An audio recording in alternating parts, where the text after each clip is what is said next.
প্রোগ্রামে অংশগ্রহণ করার উদ্দেশ্যকে নিয়াতকে আমরা খালিস করে নেই। আজকে আমরা যা শুনবো শিখবো আমলের নিয়তে শুনবো, ঠিক কিনা বলেন? শেষ পর্যন্ত নীরবতা বজায় রাখবো। আমি উঠবো, আপনারা উঠবেন। এর আগে ওঠা যাবে না। তার ওয়াস্তে বি স্মার্ট। জায়গা না হলে চলে যাবেন, আওয়াজ করবেন না। ভলান্টিয়াররাও আওয়াজ নয়, ইশারা ইঙ্গিতে। প্রিয় ভাইরা, যে টপিকটি নিয়ে আমি আপনাদের সামনে আজকে কথা বলতে চাই, টপিকটি অনেক গুরুত্বপূর্ণ। টপিকটি হচ্ছে হিউম্যান রিসোর্স ডেভেলপমেন্ট, মানব সম্পদ উন্নয়ন। কারণ আল্লাহ তাআলা আমাদের যা দেখ আর না দেখ এটা দিছে। মানুষ আর মানুষ, 18 কোটি মানুষ, ঠিক কিনা? এই 18 কোটির জনসংখ্যার দেশে বসবাস করে আমরা খুশি না বেজার? খুশিকে দেখতে পাচ্ছি। All are the Gen Z of Jessore. Gen Z ওরা স্মার্ট, ওরা ইশারা ইঙ্গিতে কাজ করে। এই যে পুরো গদি উল্টায় দিছে, ঠিক কিনা? 24-এর ছাত্র নাগরিক অভ্যুত্থান আমাদের দেখিয়ে দিচ্ছে কিভাবে চোখের ইশারায় গদি উল্টে দিতে হয়। তো এই জেনজিদের নিয়ে বসেছে। ওরা তো স্মার্ট, ওরা ডিস্টার্ব করবে না। মেহেরবানি করে আমার সাথে কানেক্ট করো, 1 to 1, brain to brain, eye to eye, eye contact করো আমার সাথে। তাকাও, কষ্ট হলো আমার দিকে তাকাও, আওয়াজ করা যাবে না, আমার দিকে তাকাও। প্রিয় ভাইরা, হিউম্যান রিসোর্স ডেভেলপমেন্টের ব্যাপারে কিছু কথা বলবো। এই যে আমাদের বিশাল জনসংখ্যা, এই জনসংখ্যাকে কি করে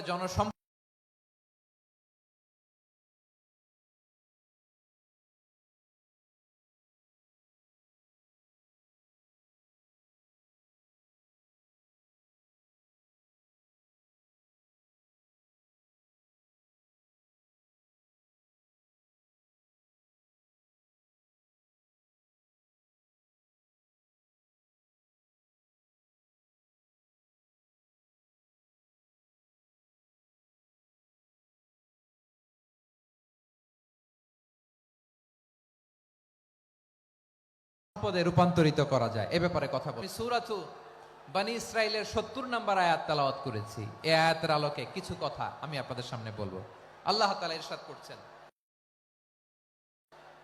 ওয়ালাকাদ কাররামনা বনী আদম ওয়া হামালনাহুম ফিল বাররি ওয়াল বাহরি ওয়া রাযাকনাহুম মিনাত তাইয়্যিবাত ওয়াফাদ্দাকাত কাররামনা বনী আদম।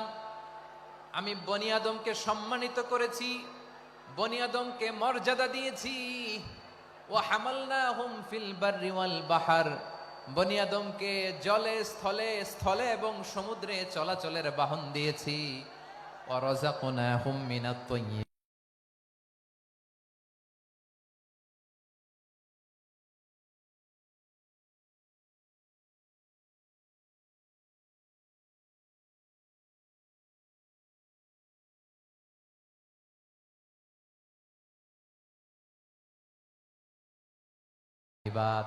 তাদেরকে আমি যত মর্যাদা দিয়েছি আমার কোন সৃষ্টিকে এত মর্যাদা দেই নাই। পড়েন সুবহানাল্লাহ। I have dignified the status of the sons of Adam. আদমের সব সন্তানের মর্যাদা আমি বাড়িয়েছি। আল্লাহ এখানে বলেননি ওয়ালাকাদ কাররামনাল মুমিনিন, আমি মুমিনের মর্যাদা বাড়িয়েছি, বলেছেন? আল্লাহ এখানে বলেন নাই ওয়ালাকাদ কাররামনাল মুসলিমিন, আমি মুসলিমের মর্যাদা বাড়িয়েছি। আল্লাহ বলেছেন ওয়ালাকাদ কাররামনা বনী আদম, আমি বনী আদমের সম্মান বাড়িয়েছি। হোক সে মুমিন কিংবা কাফের, মুসলিম কিংবা মুশরিক, আস্তিক কিংবা নাস্তিক, আরব কিংবা অনারব, যেই হোক না কেন আদম সন্তান সবগুলার মর্যাদা বাড়ায় দিয়েছে কে? সবার মর্যাদা আল্লাহ বাড়িয়েছে। মানুষ হিসেবে মর্যাদা। বিশ্বনবী সাল্লাল্লাহু আলাইহি ওয়াসাল্লাম ইহুদির লাশ দেখে দাঁড়িয়ে গেলেন। কাল লাশ? আমার যশোরের ভাইয়েরা আওয়াজ করে বলুন, কাল লাশ? ইহুদির লাশ দেখে দাঁড়ায় গেলেন। সাহাবারা বললেন, ইয়া রাসূলুল্লাহ, আপনি দাঁড়ালেন যে, এটা তো ইহুদির লাশ। বিশ্বনবী বললেন, আওয়ালাইসাত নাফসান, এটা কি মানুষ নয়? এটা হোক ইহুদি হোক খ্রিস্টান, এটা তো মানুষ। আমি মানুষ দেখে দাঁড়িয়েছি। আই স্যালিউট দ্য হিউম্যানিটি, আমি মানবতাকে সম্মান করেছি। পড়েন সুবহানাল্লাহ। তাহলে এই জমিনে মানুষের মর্যাদা বেশি, হোক আস্তিক হোক নাস্তিক, হোক মুমিন কিংবা কাফের। আদমের সন্তান হলে, মানুষ হলেই তার মর্যাদা বাড়িয়েছে কে? আমার কলিজার টুকরা যশোরের ভাইয়েরা, মানুষের মর্যাদা আল্লাহ এত বাড়িয়েছেন, মানুষ জীবিত থাকলেও যেমনি মর্যাদাবান, মরে গেলেও মর্যাদাবান। সুবহানাল্লাহ পড়েন। মানুষ মরে গেলে এই ডেড বডিটা কি হয়? পচে যায়, গলে যায়, মাটির সাথে মিশে যায়। তাই বলে আপনি ডেড বডির সাথে যাচ্ছে তাই করতে পারবেন না। পারবেন? কেউ যদি অন্যায় করে তাকে যদি আপনি শাস্তির আওতায় আনেন, যা মনে চায় করতে পারবেন না। তারা আগুন দিয়ে পোড়াতে পারবেন না, নাক কাটতে পারবেন না, কান কাটতে পারবেন না, অঙ্গ বিকৃতি করতে পারবেন না। কারণ মানব জাতির মর্যাদা স্বয়ং দিয়েছে কে? ডেড বডি পচে যাবে, গলে যাবে। তারপরে ইসলাম বলে না, খবরদার, এই মরা লাশটারও একটা মর্যাদা আছে না নাই? ইসলাম বলে এই লাশটা গলে যাবে, পচে যাবে, কিন্তু এটার অমর্যাদা করো না। কর্পূর দিয়ে, খেজুর পাতা দিয়ে, এটাকে ওয়ার্ম ওয়াটার দিয়ে, গরম পানি দিয়ে ধৌত করো, সাদা শুভ্র ধবধবে কাপড় দিয়ে লাশটাকে তুমি কাভার করো, তারপরে খাটিয়ার মধ্যে লাশটাকে রেখে বিশাল একটা প্রোগ্রাম করো, একটা ফিউনারাল প্রোগ্রাম করো। ওই প্রোগ্রামের ডানে বায়ে পেছনে লাশটারে রাখলে হবে না, প্রোগ্রামের একেবারে সামনটাতে তুমি লাশটাকে রাখো। সুবহানাল্লাহ। একটা ফিউনারাল প্রোগ্রাম করতে হবে, তাকে শেষ বিদায় জানাতে হবে, যেটাকে আমরা জানাজা বলি। কি বলি? জানাজা মানে মাইয়েতের জন্য দোয়া, তার জন্য দোয়া করা হয়, তাকে একটা সিস্টেমেটিক অর্ডারে কবরে রাখা হয়, সুন্দরভাবে সেটাকে কবরস্থ করা হয়, মাটি দেয়া হয়, পানি দেয়া হয়। তার মানে মরে গেলেও মানুষের সম্মান বাড়ায় দিয়েছে কে? এজন্য আল্লাহ বললেন, ওয়ালাকাদ কাররামনা বানি আদম, বনি আদমের সম্মান মর্যাদা আমি আল্লাহ বাড়িয়ে দিয়েছি। মানুষের সম্মানে তুমি কখনো আঘাত করো না, ঠিক কিনা? তাহলে ভাই, প্রথম মেসেজ হচ্ছে, the first and foremost message tonight to the people of Jessore. Allah বলেন, I have dignified the status of son of Adam. আমি বনি আদম সবার মর্যাদা বাড়িয়ে দিয়েছি, হোক আস্তিক নাস্তিক, হোক কাফের কিংবা মুশরিক, তার মর্যাদা বাড়াই দিছে কে? যখন বন্যা হয়, আমরা ত্রাণ নিয়ে যাই, আমরা শুধু মুসলমানদেরকে ত্রাণ দেই নাকি? হ্যাঁ, আমরা মুসলমানকেও দেই, অমুসলমানকেও দেই, হিন্দুকেও দেই, বৌদ্ধকেও দেই। যেখানেই মানবতা বিপন্ন, সেখানে ইসলামের হেল্পিং হ্যান্ড আছে না নাই? সুবহানাল্লাহ। কি দিন আমরা পেয়েছি, কি বিধান আমরা পেয়েছি। ওয়ালাকাদ কাররামনা বানি আদম, আমি বনি আদমকে সম্মানিত করেছি। এরপর আল্লাহ বললেন, ওয়া হামালনাহুম ফিল বাররি ওয়াল বাহর, মানুষকে স্থলে এবং সমুদ্রে চলাচলের বাহন আমি দিয়েছি। স্থলে কিভাবে চলবে, জলে কিভাবে চলবে, এই বাহনের ব্যবস্থা করেছে কে?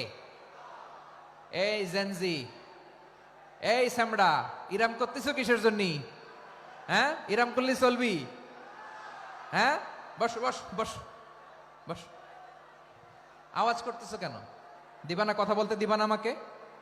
তো এইটা বুঝি তোমাদের ভালোবাসার নমুনা? তোমাদের ভালোবাসার কারণে যদি আমি কোথাও দাঁড়াতেই না পারি, কোথাও বসতে না পারি, কোথাও দুটা কথা বলতে না পারি, এই ভালোবাসা দিয়ে কি হবে আমার? বরং ঘামতে ঘামতে ঘর্মাক্ত হব, রক্তাক্ত হব। কিন্তু সেন্ট্রাল থেকে, সেন্ট্রালি যে ইনস্ট্রাকশন আসবে, সেই ইনস্ট্রাকশনের এক চুল আমরা ডানে বায়ে যাব না। এইটা গণজাগরণের জন্য এইটা দরকার, ইসলামী বিপ্লবের জন্য এইটা দরকার। তো আধা ঘন্টা ধরে যদি তোমাদেরকে থামানোই না যায়, এই লস্কর দিয়ে আমি কি করব? আল্লাহর ওয়াস্তে নো নো নো স্লোগান, চুপচাপ একেবারে আমার দিকে তাকাও। আল্লাহ বললেন, ওয়া হামালনাহুম ফিল বাররি ওয়াল বাহর, জলে স্থলে আমি চলাচলের যানবাহনের ব্যবস্থা করেছি। আমরা স্থলে ঘোড়ার উপরে চড়ি, উটের উপরে চড়ি, গাড়ির উপরে চড়ি। এই যে গাড়ির ইঞ্জিন বানাইছি আমরা, এটার মেধা দিয়েছে কে? আবার সাগরের মধ্যে আমরা নৌযান, জলযান, বড় বড় জাহাজ দিয়ে এক মহাদেশ থেকে আরেক মহাদেশ যাই, এক দেশ থেকে মালামাল গুলো আরেক দেশে পাঠাই। সাগরের ভেতরে নৌকাগুলোরে ধরে রাখলো কে? ওয়াল ফুলকিল্লাতি তাজরি ফিল বাহরি বিমা ইয়ানফাউন নাস। মানুষের উপকার আছে এরকম সরঞ্জামাদি নিয়ে সাগরের উপরে বিশাল বিশাল জলযানগুলো চলে। এগুলো ডুবে যায় না, কাত হয়ে যায় না, পড়ে যায় না। এগুলোকে স্থিতিস্থাপকতাকে ঠিক করে রাখলো কে? আপনারা জাহাজ দেখেছেন? জাহাজ, হ্যাঁ, বাড়ি চট্টগ্রাম হইলে দেখতে পারতেন। দেখছেন? বিশাল বিশাল জাহাজ, বিশাল জাহাজ মালামাল নিয়ে এক মহাদেশ থেকে আরেক মহাদেশে যায়। গত মাসে আমার জাপান সফর ছিল। এই যে বাংলাদেশে যে গাড়িগুলো চালান, বেশিরভাগ গাড়ি আসে কিন্তু জাপান থেকে। হাজার হাজার গাড়ি একটা জাহাজ বহন করতে পারে, হাজার হাজার গাড়ি। এটাতে সাগরের মধ্যে ভাসাইলো কে? সবাই বলুন, ভাসালো কে? হাজার হাজার গাড়ি নিয়ে জাপানিজ গাড়িগুলো আমাদের চট্টগ্রামের এয়ারপোর্টের বন্দরে ভিড়ে। যুক্তরাষ্ট্রে আমি দেখেছি বিশাল বিশাল জাহাজ। আপনারা টাইটানিক জাহাজের নাম শুনেছেন? টাইটানিকেরও 8 গুণ 10 গুণ বড়। সুবহানাল্লাহ কইবেন না? টাইটানিক জাহাজের 8 গুণ 10 গুণ বড় একটা জাহাজ আছে, আইকন অফ দ্য সি। আমি দেখে এসেছি। রয়্যাল ক্যারিবিয়ান দেখে এসেছি। সাগরের সামনে জেটিতে যখন দাঁড়ালাম, জাহাজটা যখন যায়, আমার মনে হচ্ছে একটা শহর, গোটা শহর, the entire city is floating on the water. পুরো একটা শহর মনে হয় পানির উপর দিয়ে ভেসে যাচ্ছে। পড়েন সুবহানাল্লাহ। এই যে আইকন অফ দ্য সি, এই ক্রুজ, এই জাহাজটা, এটার ভিতরে স্টেডিয়াম আছে। কিসের ভিতরে স্টেডিয়াম? কথা বুঝে নাই বোধহয়। স্টেডিয়াম কিসের ভিতর? সুইমিং পুল আছে, শপিং মল আছে, রেস্টুরেন্ট আছে, ক্লাব আছে, 3000 4000 রুম বিশিষ্ট, কক্ষ বিশিষ্ট হোটেল আছে। এই সবগুলোর নিয়ে এগুলো চলে সাগরের এই দোলার মধ্যে, জলোচ্ছ্বাসের মধ্যে। এই সাগরের ভেতরে এই জাহাজগুলোর ভাষায় রাখছে কে? সূরা আর রহমানে আল্লাহ তাআলা বললেন, ওয়ালাহুল জাওয়ারিল মুনশাআতু ফিল বাহরি কাল আ'লাম ফাবিআইয়ি আলা, সবাই পড়েন, ফাবিআইয়ি আলাই রাব্বিকুমা তুকাযিবান। পাহাড় সম বড় বড় জাহাজগুলো মাল বোঝাই করে সাগরের মধ্যে ভেসে বেড়ায়। এগুলো দিয়ে মালামাল বহন করা যায়। মানুষও এক দেশ থেকে আরেক দেশে যায়। এই জাহাজগুলোর সাগরের ভেতরে ভাসায় রাখলো কে? এই আয়াতের ভেতরে আল্লাহ তাআলা সূরাত বানী ইসরাঈলের এই চমৎকার আয়াতের ভেতরে আল্লাহ তাআলা বেসিক্যালি মানব জাতির প্রতি তার 4টি স্পেশাল অনুগ্রহের কথা বলেছেন। কয়টি? 2টা বলে ফেলছি। 1 নাম্বার, ওয়ালাকাদ কাররামনা বানি আদম, আমি বনি আদমের সম্মান বাড়াইছি। নাকি মুসলমানদের? নাকি মুসল্লিদের? কার সম্মান বাড়িয়েছি? বনি আদমের। তাহলে human dignity, the first part of the verse talks about the human dignity. 2 number অংশ আল্লাহ তাআলা বললেন, ওয়া হামালনাহুম ফিল বাররি ওয়াল বাহর, স্থলে এবং সমুদ্রে আমি তাদের জন্য চলাচলের বাহন দিয়েছি। সুবহানাল্লাহ। তার মানে smooth movement on land and sea, জলে এবং স্থলে যাতে আমরা স্মুথলি মুভ করতে পারি আল্লাহ তাআলা দিয়েছেন। 3 নম্বরে আল্লাহ তাআলা বললেন, ওয়া রাযাকনাহুম মিনাত তাইয়্যিবাত, মানুষের জন্য আমি পবিত্র রিজিকের ব্যবস্থা করেছি। জলে এবং স্থলে যত প্রাণী আছে সবগুলা প্রাণীকে রিজিক দেয় কে? আমাদেরকে রিজিক দেয় কে? সাগরের মাছগুলোকে, বড় বড় তিমি মাছগুলোরে রিজিক দেয় কে?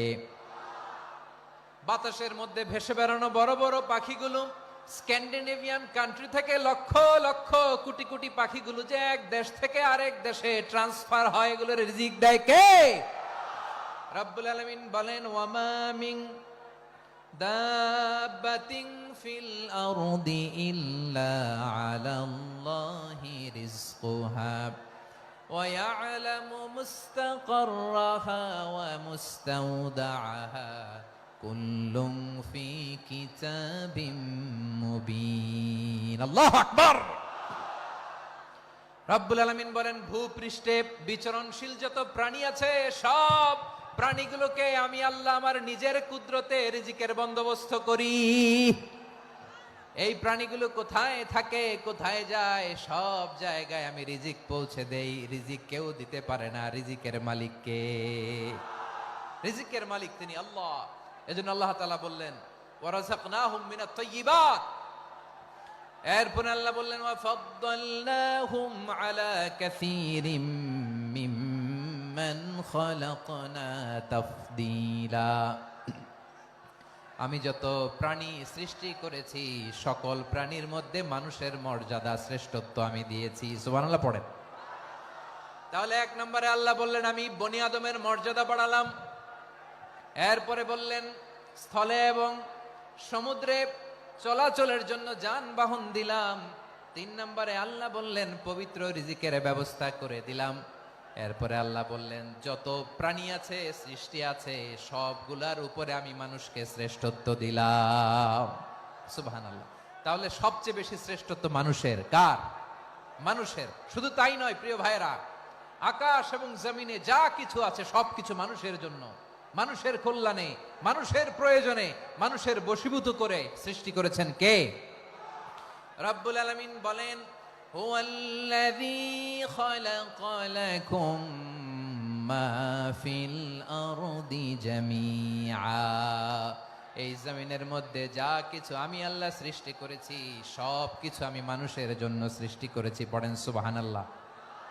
হুয়াল্লাযী খালাকা লাকুম মা ফিল আরদি জামিআ। যা আছে সব আমাদের জন্য, সব আমাদেরকে সার্ভিস দেওয়ার জন্য, আমাদের উপকারের জন্য, আমাদের কল্যাণের জন্য। আওয়াজ করে সবাই পড়ুন আল্লাহু আকবার।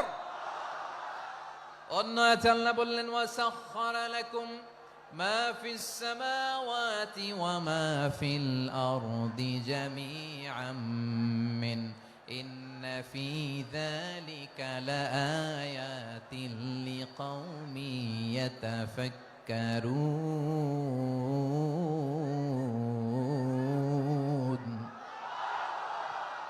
প্রথমে আয়াতে আল্লাহ বললেন জমিনে যা আছে সব তোমাদের কল্যাণে আমি সৃষ্টি করলাম।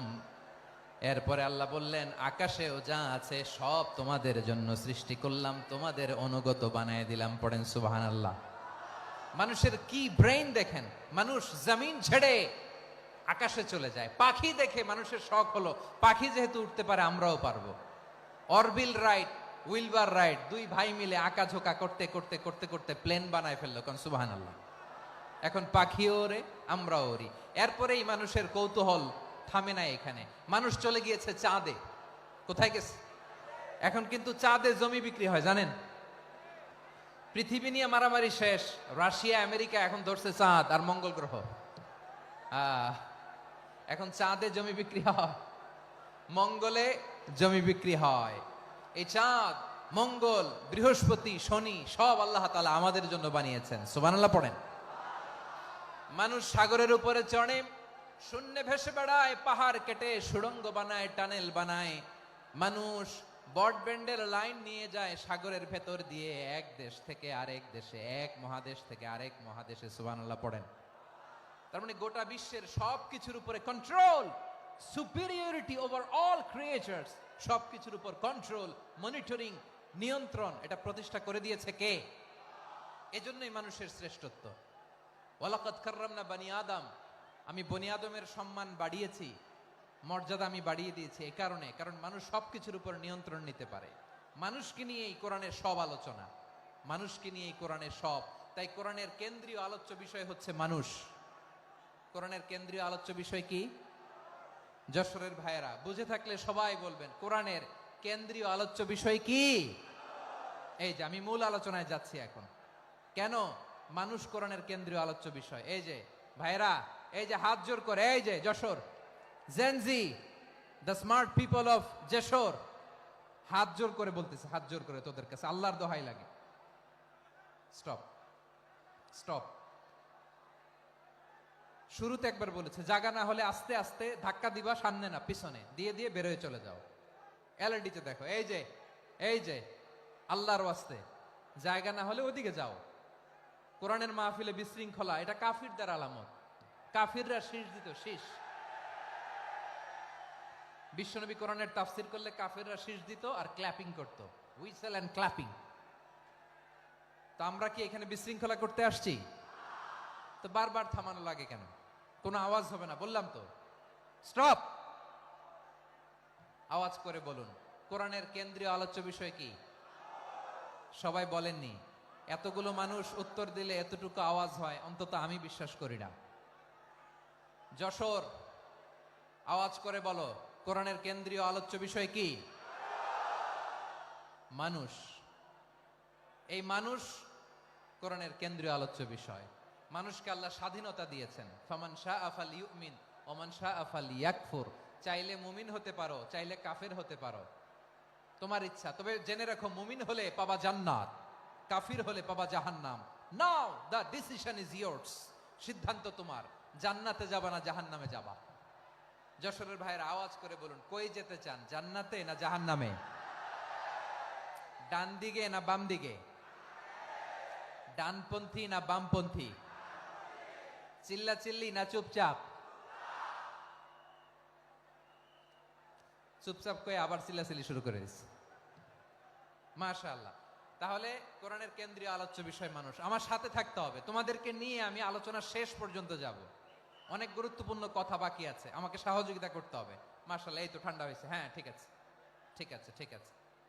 মানুষকে আল্লাহ এত স্বাধীনতা দিয়েছেন, মানুষ চাইলে অনেক ভালো হইতে পারে। ভালোর রাস্তাও খোলা, খারাপ হওয়ার রাস্তাও খোলা। ভালো হইলে মানুষ অনেক ভালো, খারাপ হইলে অনেক খারাপ। ভালো হইলে সবচেয়ে ভালো, খারাপ হইলে সবচেয়ে খারাপ। এজন্য সিদ্ধান্ত আপনাকে নিতে হবে। আল্লাহ তাআলা বলছেন, লাকাদ খালাকনাল ইনসানা ফি আহসানি তাকওয়িম সুম্মা রাদাদনাহু আসফালা সাফিলিন। আমি মানুষকে অনেক সুন্দর অবয়বে, সুন্দর আকৃতিতে সৃষ্টি করেছি।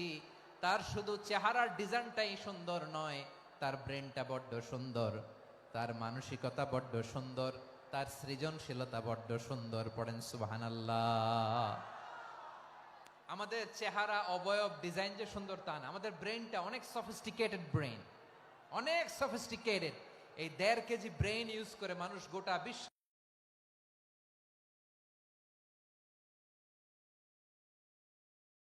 সভ্যতা বিনির্মাণ করেছে, ঠিক কিনা? এই ব্রেন আল্লাহ তাআলা আমাকে দিয়েছে। এটারে কাজে লাগালে, আপনার 6 সেন্স কাজে লাগালে আপনি অনন্য মানুষ হয়ে উঠবেন, মহামানবে রূপান্তরিত হবেন। মানুষ হতে পারে, চাইলেই মহামানব হতে পারে। আবার যদি মানুষ চায় খারাপও হতে পারে।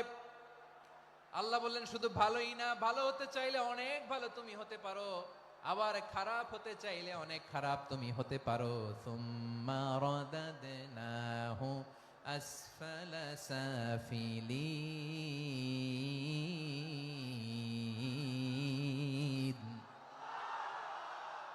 খারাপ হলে একেবারে খারাপ হতে পারো, নিকৃষ্ট হলে একেবারে নিকৃষ্ট হতে পারো, ভালো হলেও ভালো হতে পারো। কোন সুবহানাল্লাহ। এবার আওয়াজ করে বলুন, ভালো হতে চাই না খারাপ? শ্রেষ্ঠ না নিকৃষ্ট? মানুষ ভালো হলে মানুষ ফেরেশতার চেয়েও ভালো, মানুষ খারাপ হলে সে পশুর চেয়েও খারাপ। কথা ঠিক কিনা বলেন? ভালো হলে ফেরেশতার চেয়েও ভালো, খারাপ হলে পশুর চেয়েও নিকৃষ্ট।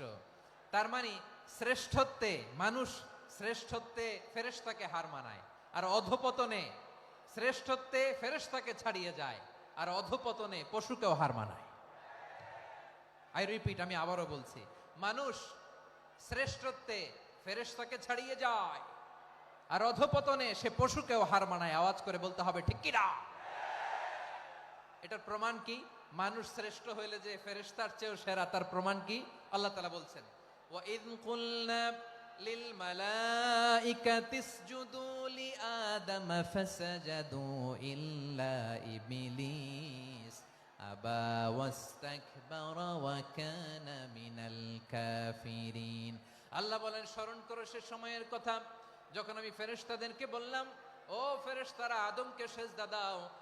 সব ফেরেশতারা সম্মান সূচক সেজদা আদমকে দিল, তারা আদমের জন্য সেজদায় লুটিয়ে পড়লো, একজন ছাড়া, তার নাম ইবলিস। আওয়াজ করে বলেন, তার নাম কি? সে অহংকার প্রদর্শন করলো, সে কাফের হয়ে গেল, বাকি সব ফেরেশতারা সেজদা দিল। সুবহানাল্লাহ। আবার আদম আলাইহিস সালামকে আল্লাহ জিজ্ঞেস করলেন, সব বলে দিল উত্তর, কিন্তু ফেরেশতাদেরকে একই প্রশ্ন জিজ্ঞেস করলেন, তারা উত্তর করতে পারে নাই। তার মানে এর মধ্য দিয়ে প্রমাণিত হয়, মানুষ ভালো হলে ফেরেশতার চেয়েও ভালো, ফেরেশতার চেয়েও মানুষের মর্যাদা বাড়িয়ে দিয়েছে কে? সব নূরের ফেরেশতা যখন মাটির আদমকে সেজদা দেয়, এটা প্রমাণ করে ফেরেশতার চেয়েও মানুষের মর্যাদা বাড়িয়ে দিয়েছে কে? তুমি মাটির আদমকে প্রথম সৃষ্টি করিয়া ঘোষণা করিয়া দিলে শ্রেষ্ঠ বলিয়া, তাই তো নূরের ফেরেশতা করে আদমকে সেজদা, ঠিক কিনা বলেন? তাই তো নূরের ফেরেশতা করে আদমকে সেজদা, সবার চেয়ে সম্মান দিলে মাটির আদমকে। আল্লাহু আল্লাহু তুমি জাল্লে জালালুহু, শেষ করা তো যায় না গে তোমার গুণগান। পারেন না? পড়েন। আল্লাহু আল্লাহু তুমি জাল্লে জালালুহু, শেষ করা তো যায় না গে তোমার গুণগান। আল্লাহু আল্লাহু আল্লাহু আকবার। আদমের মর্যাদা বেশি, মানুষের মর্যাদা বেশি, মানুষ শ্রেষ্ঠ তার প্রমাণ নূরের ফেরেশতা মাটির আদমকে সেজদা করে। আওয়াজ করে বলেন ঠিক কিনা? তাহলে মানুষ ভালো হলে ফেরেশতার চেয়ে ভালো। আবার মানুষ যদি খারাপ হয় সে পশুর চেয়েও খারাপ। অধপতনে পশুত্বকে হার মানায়। তার প্রমাণ কি? তার প্রমাণ হচ্ছে যশোরের ভাইরা দেখবেন পত্রিকায় নিউজ পেপারে মাঝে মাঝে এরকম দেখা যায়, এক মানুষ আরেক মানুষকে হত্যা করে 20 টুকরা করে বস্তার ভিতরে ভরেছে। আপনারা এই নিউজ পড়েন নাই না? দেখেন নাই? দেখছেন? মানুষ মানুষকে হত্যা করে কয় টুকরা? জোরে বলেন। এখানেই ক্ষান্ত হয় না, আবার কোথায় ভরছে? বস্তার ভেতরে। আচ্ছা, বুঝে থাকলে আওয়াজ করে বলেন, কোনদিন শুনছেন একটা হাতি আর একটা হাতিকে হত্যা করে 20 টুকরা করছে, এরপরে বস্তার ভিতরে ভরছে? হইছে? তাহলে দেখেন, মানুষ যদি খারাপ হয় সে পশুকেও হার মানায়। চিল্লায় বলো ঠিক কিনা? এমনও দুশ্চরিত্র মানুষ আছে যার যার নজর থেকে 6 মাসের ছোট্ট মেয়ে থেকে শুরু করে 80 বছরের বৃদ্ধারাও নিরাপদ নয়। পশুকেও হার মানায়। মানুষের ঘর জ্বালিয়ে পুড়ে মেসাকার করে দেয়, জনপদের পর জনপদ জ্বালায় দেয়। এরকম আছে না নাই? বোমা মেরে শহরগুলো উড়িয়ে দেয়। এই যে ইসরায়েল গাজার মধ্যে যে অ্যাটাক করেছে, এরা মসজিদ মানে নাই, মসজিদে বম ফেলেছে। এরা খ্রিস্টানদের চার্চ গির্জা মানে নাই, গির্জায় বম ফেলেছে। পৃথিবীর ইতিহাসে never happened in the history of the world that someone bombed on a hospital, on a ICU center. এমন হাসপাতাল যেখানে আইসিইউর রোগীরা আছে, ওই হাসপাতালের উপরও ইসরায়েলি সৈনিকেরা বোমা মেরেছে। জোরে বলেন ঠিক কিনা? এরা মানুষ? আওয়াজ করে বলেন, এরা মানুষ না। প্রিয় ভাইয়েরা, চোখ কান নাক মুখ থাকলেই মানুষ না। যা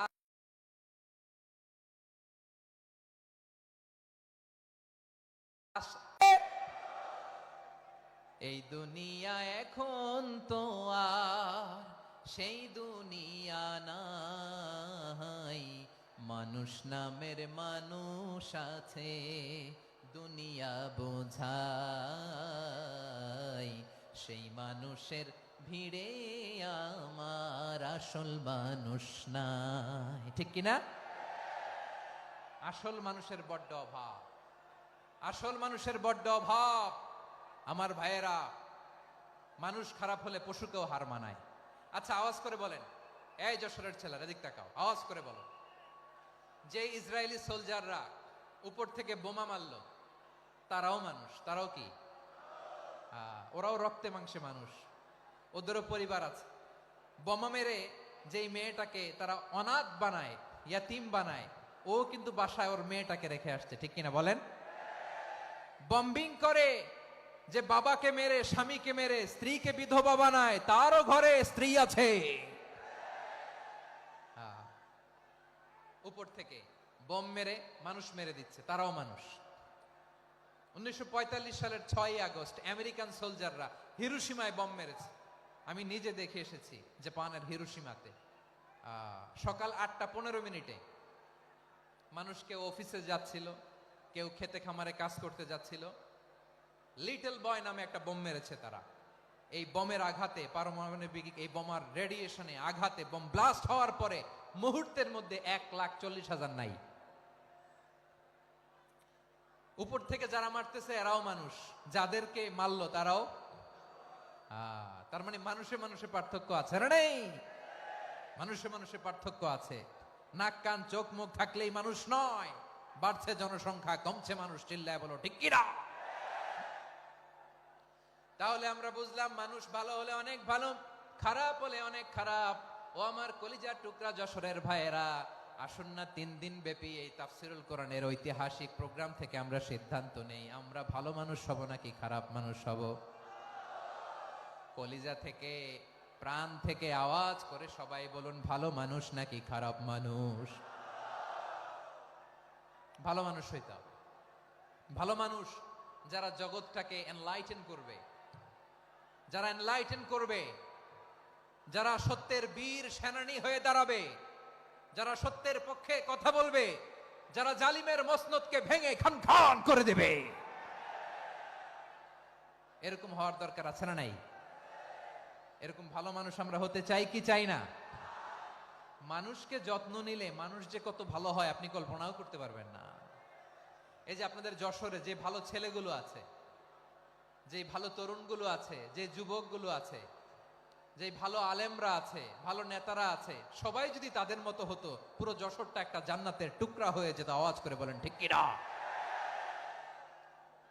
মানুষকে নার্চারিং করলে, মানুষকে পলিশ করলে, মানুষকে গ্রুমিং করলে, মানুষকে সঠিক তারবিয়া দিলে মানুষ অনন্য হয়ে ওঠে। প্রতিটি মানুষ অনন্য। আমি অনন্য, আপনি অনন্য, আমরা সবাই অনন্য। সুবহানাল্লাহ বলেন। মানুষকে আল্লাহ তাআলা দিয়েছেন অসীম ক্ষমতা, অসীম ক্ষমতা। সুবহানাল্লাহ। একটা মানুষ পারে না এমন কিছু নাই, একটা মানুষ পারে না এমন কিছু নাই। বিশ্বাস করতে হবে, মানুষ যা কল্পনা করতে পারে ওইটা মানুষ করে দেখাতে পারে। যশোরের ভাইয়ের, আই রিপিট, আমি আবারও বলছি, এই চিল্লাচিল্লি করলে আমার এই গুরুত্বপূর্ণ কথা তোমরা মিস করবা, মিস করবা। কপাল পড়া হয়েও না, আওয়াজ করে কপাল পড়া হবে না। আমার দিকে তাকাও। মানুষ, মানুষ যা কল্পনা করতে পারে সেটা মানুষ করে দেখাতে পারে। তুমি তোমার কল্পনার রাজ্যকে সাজাও, তোমাকে হারাতে পারে এমন কোন শক্তি আল্লাহর জমিনে নাই। তোমার কি শক্তি, কি সম্ভাবনা তুমি জানোই না মিয়া। তুমি এদিকে তাকাও কেন? তোমার রাস্তা তো ওই দূরে। তুমি কোথায় যাবে, আল্লাহ তোমার টেনে কোথায় নিয়ে যাবে তুমি কিছুই জানো না। প্ল্যান বিগ, ড্রিম বিগ, কল্পনার শক্তিকে বড় করো। মানুষ যা কল্পনা করতে পারে মানুষ তা করে দেখাতে পারে। মানুষের কাছে অসাধ্য কিছু নাই মৃত্যু ছাড়া, এক্সেপ্ট ডেথ। মৃত্যু ছাড়া মানুষ সবকিছুকে জয় করতে পারে। মৃত্যু ছাড়া যে কোনো অসাধ্যকে সাধন করার ক্ষমতা মানুষকে দিয়ে দিয়েছে কে? হারার জন্য তোমার জন্মই হয় নাই, তোমার জন্ম হয়েছে জিতার জন্য, বিজয়ের জন্য তোমার জন্ম। মানুষের শুরুটাই হয় বিজয় দিয়ে। যশোর, আওয়াজ করে বলো, মানুষের শুরু হয় কি দিয়ে? আমরা যখন আমার পিতার পৃষ্ঠদেশে ছিলাম, পিতার পৃষ্ঠদেশ থেকে শুক্রাণু যখন মায়ের গর্ভদেশে যেয়ে পড়ে, কতটা শুক্রাণু ভ্রমণ শুরু করে জানো? 20 কোটি শুক্রাণু। একবার সিমেন আউট হলে সেখানে 20 কোটি শুক্রাণু থাকে, ভ্রমণ শুরু করে। ওই 20 কোটি শুক্রাণুর মধ্য থেকে তুমি আমি আজকে এক বিকশিত শুক্রাণু মানব রূপে পৃথিবীতে এসেছি। সুবহানাল্লাহ। ওই 20 কোটি শুক্রাণুর প্রতিযোগিতায় সবাইরে পেছনে ফেলে সেদিন আমি সফল হয়েছিলাম, সেদিন আমি বিজয়ী হয়েছিলাম। সেদিন আমি এত ছোট ছিলাম, মাইক্রোস্কোপ দিয়েও আমার অস্তিত্ব পাওয়া যায় না। আমি এত তুচ্ছ ছিলাম, নগণ্য ছিলাম। আমার কান ছিল না, আমার চোখ ছিল না, আমার হাত ছিল না, আমার জন্য রিকমেন্ডেশন করার মতো মামু ছিল না, খালা ছিল না, কেউ ছিল না। তারপরেও ওই প্রতিযোগিতায়, ওই কম্পিটিশনে যখন আমারে কেউ হারাতে পারে নাই, আল্লাহর জমিনেও আমারে কেউ হারাতে পারে না। হারার জন্য তোমার জন্মই হয় নাই, তুমি আসছোই জিতার জন্য। সুবহানাল্লাহ। বিশ্বনবী বলেন, আন্নাসু মাআদিন কামাআদিনি যাহাবি ওয়াল ফিদ্দা খিয়ারুহুম ফিল জাহিলিয়াতি খিয়ারুহুম ফিল ইসলাম। Peoples are like mines of gold and silver. সোনার খনি, রূপার খনি, এর চেয়ে বড় খনি হচ্ছে এই মানব সম্পদের খনি। আওয়াজ করে বলেন আল্লাহু আকবার। আল্লাহ তাআলা এই সম্পদ আমাদেরকে দিয়েছে। বিশ্বনবী বলেন, মানুষ হচ্ছে খনির মতো। খিয়ারুহুম ফিল জাহিলিয়াতি খিয়ারুহুম ফিল ইসলাম। জাহিলি যুগে যারা সেরা, ইসলামেও তারা সেরা। ইদা ফাকুহু, যদি তারা বুঝবান হয় তাহলে তাদেরকে সেরা বানায় দিবে কে? তাহলে মানুষের চেয়ে সেরা কেউ হতে পারে? মানুষের চেয়ে অনন্য কেউ হতে পারে? মানুষকে কেউ হারাতে পারে? আওয়াজ করে বলো, তোমাকে কেউ হারাতে পারবে? এই সাহস জাগছে আজকের আলোচনা থেকে। আমি তুমি অনন্য, আমাকে তোমাকে হারায় দেওয়া এত সহজ না, ঠিক কিনা? একটা কথা জীবনের সাথে সেট করে নিতে হবে, আমি জিতি নয় শিখি, আমি কখনো হারি না। জীবনের সাথে সেট করে নাও, জেনজি অফ জেসর, আমি কখনো হারি না, আমি হয় জিতি নয় শিখি। চিল্লায় বলো ঠিক কিনা? আমি কখনো হারি না, আমার হারানো এত সোজা না। কি সাহস জাগছে? বুকে সাহস জাগছে? তাকবীর পড়ো, লিল্লাহে তাকবীর। তাহলে বিশ্বনবী বললেন নাসু মাআদিন, মানুষ হচ্ছে খনি। এই ধাক্কা ধাক্কি আমি জানি এগুলো ভালোবাসার ধাক্কা ধাক্কি, এজন্য আমি সহ্য করে নেই। এগুলো যে ভালোবাসার ধাক্কা ধাক্কি এটা আমরা বুঝি। পৃথিবীর কোন আইন, সিকিউরিটি প্রটোকল দিয়ে এটারে মানানো যাবে না, কারণ এটা তো ভালোবাসা, লাভ। লাভ কোন আইন কানুন দিয়ে বাধা যায় না, মানানো যায় না, ঠিক কিনা বলো?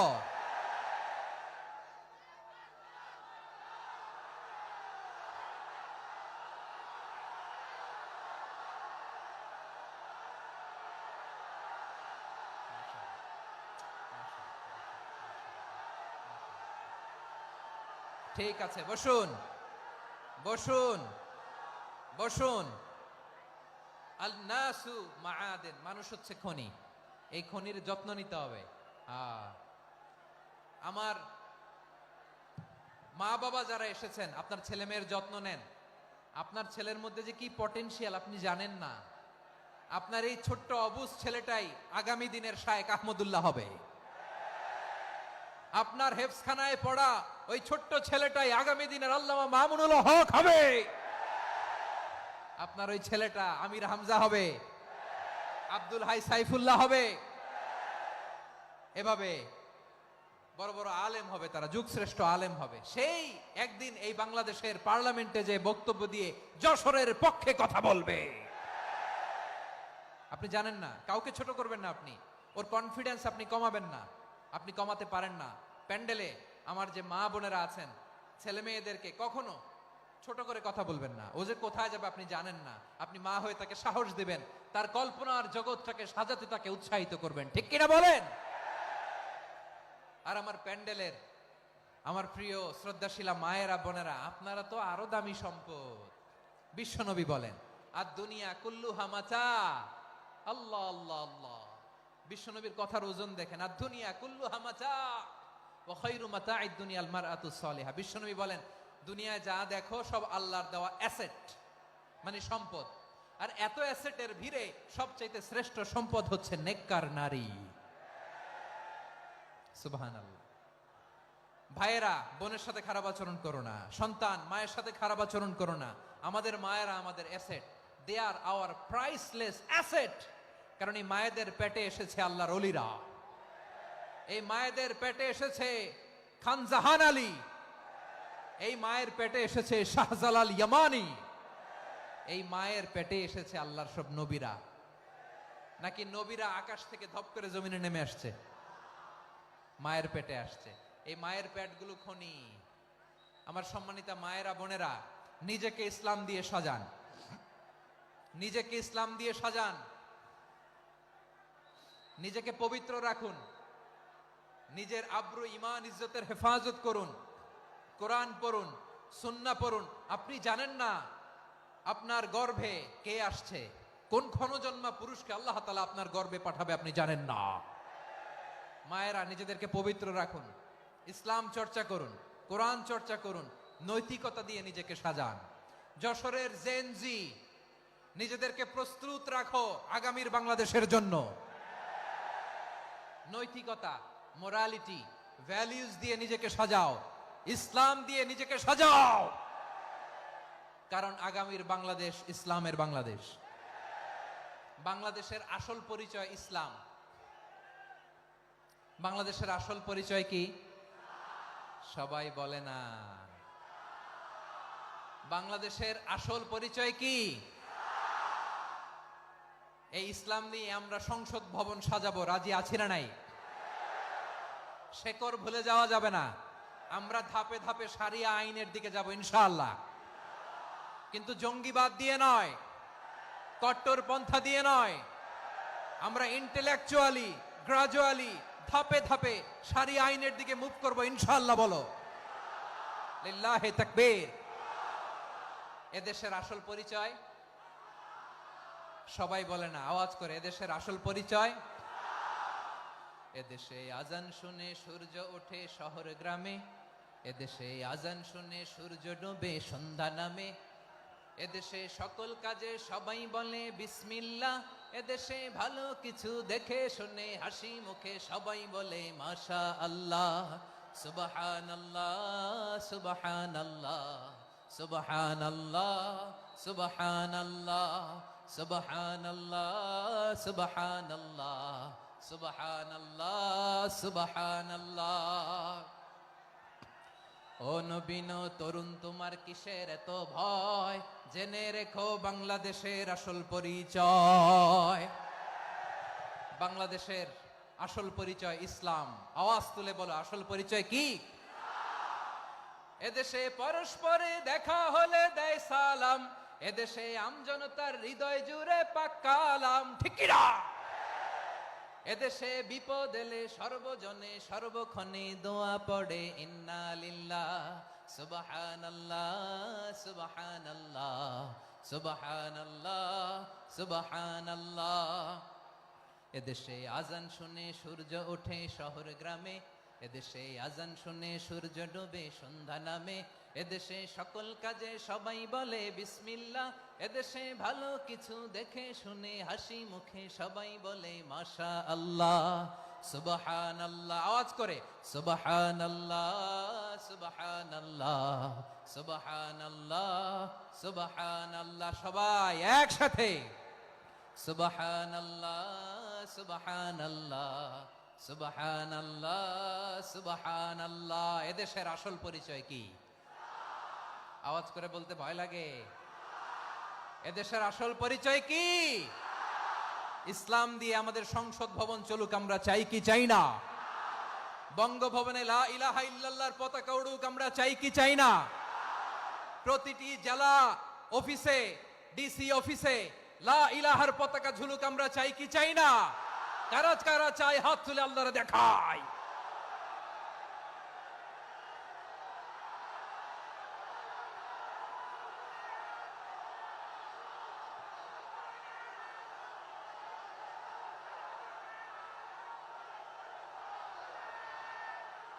মাশাআল্লাহ মাশাআল্লাহ মাশাআল্লাহ মাশাআল্লাহ। যশোর, আওয়াজ করে বলো, ভালো মানুষ না খারাপ মানুষ? বুঝে বলছো তো?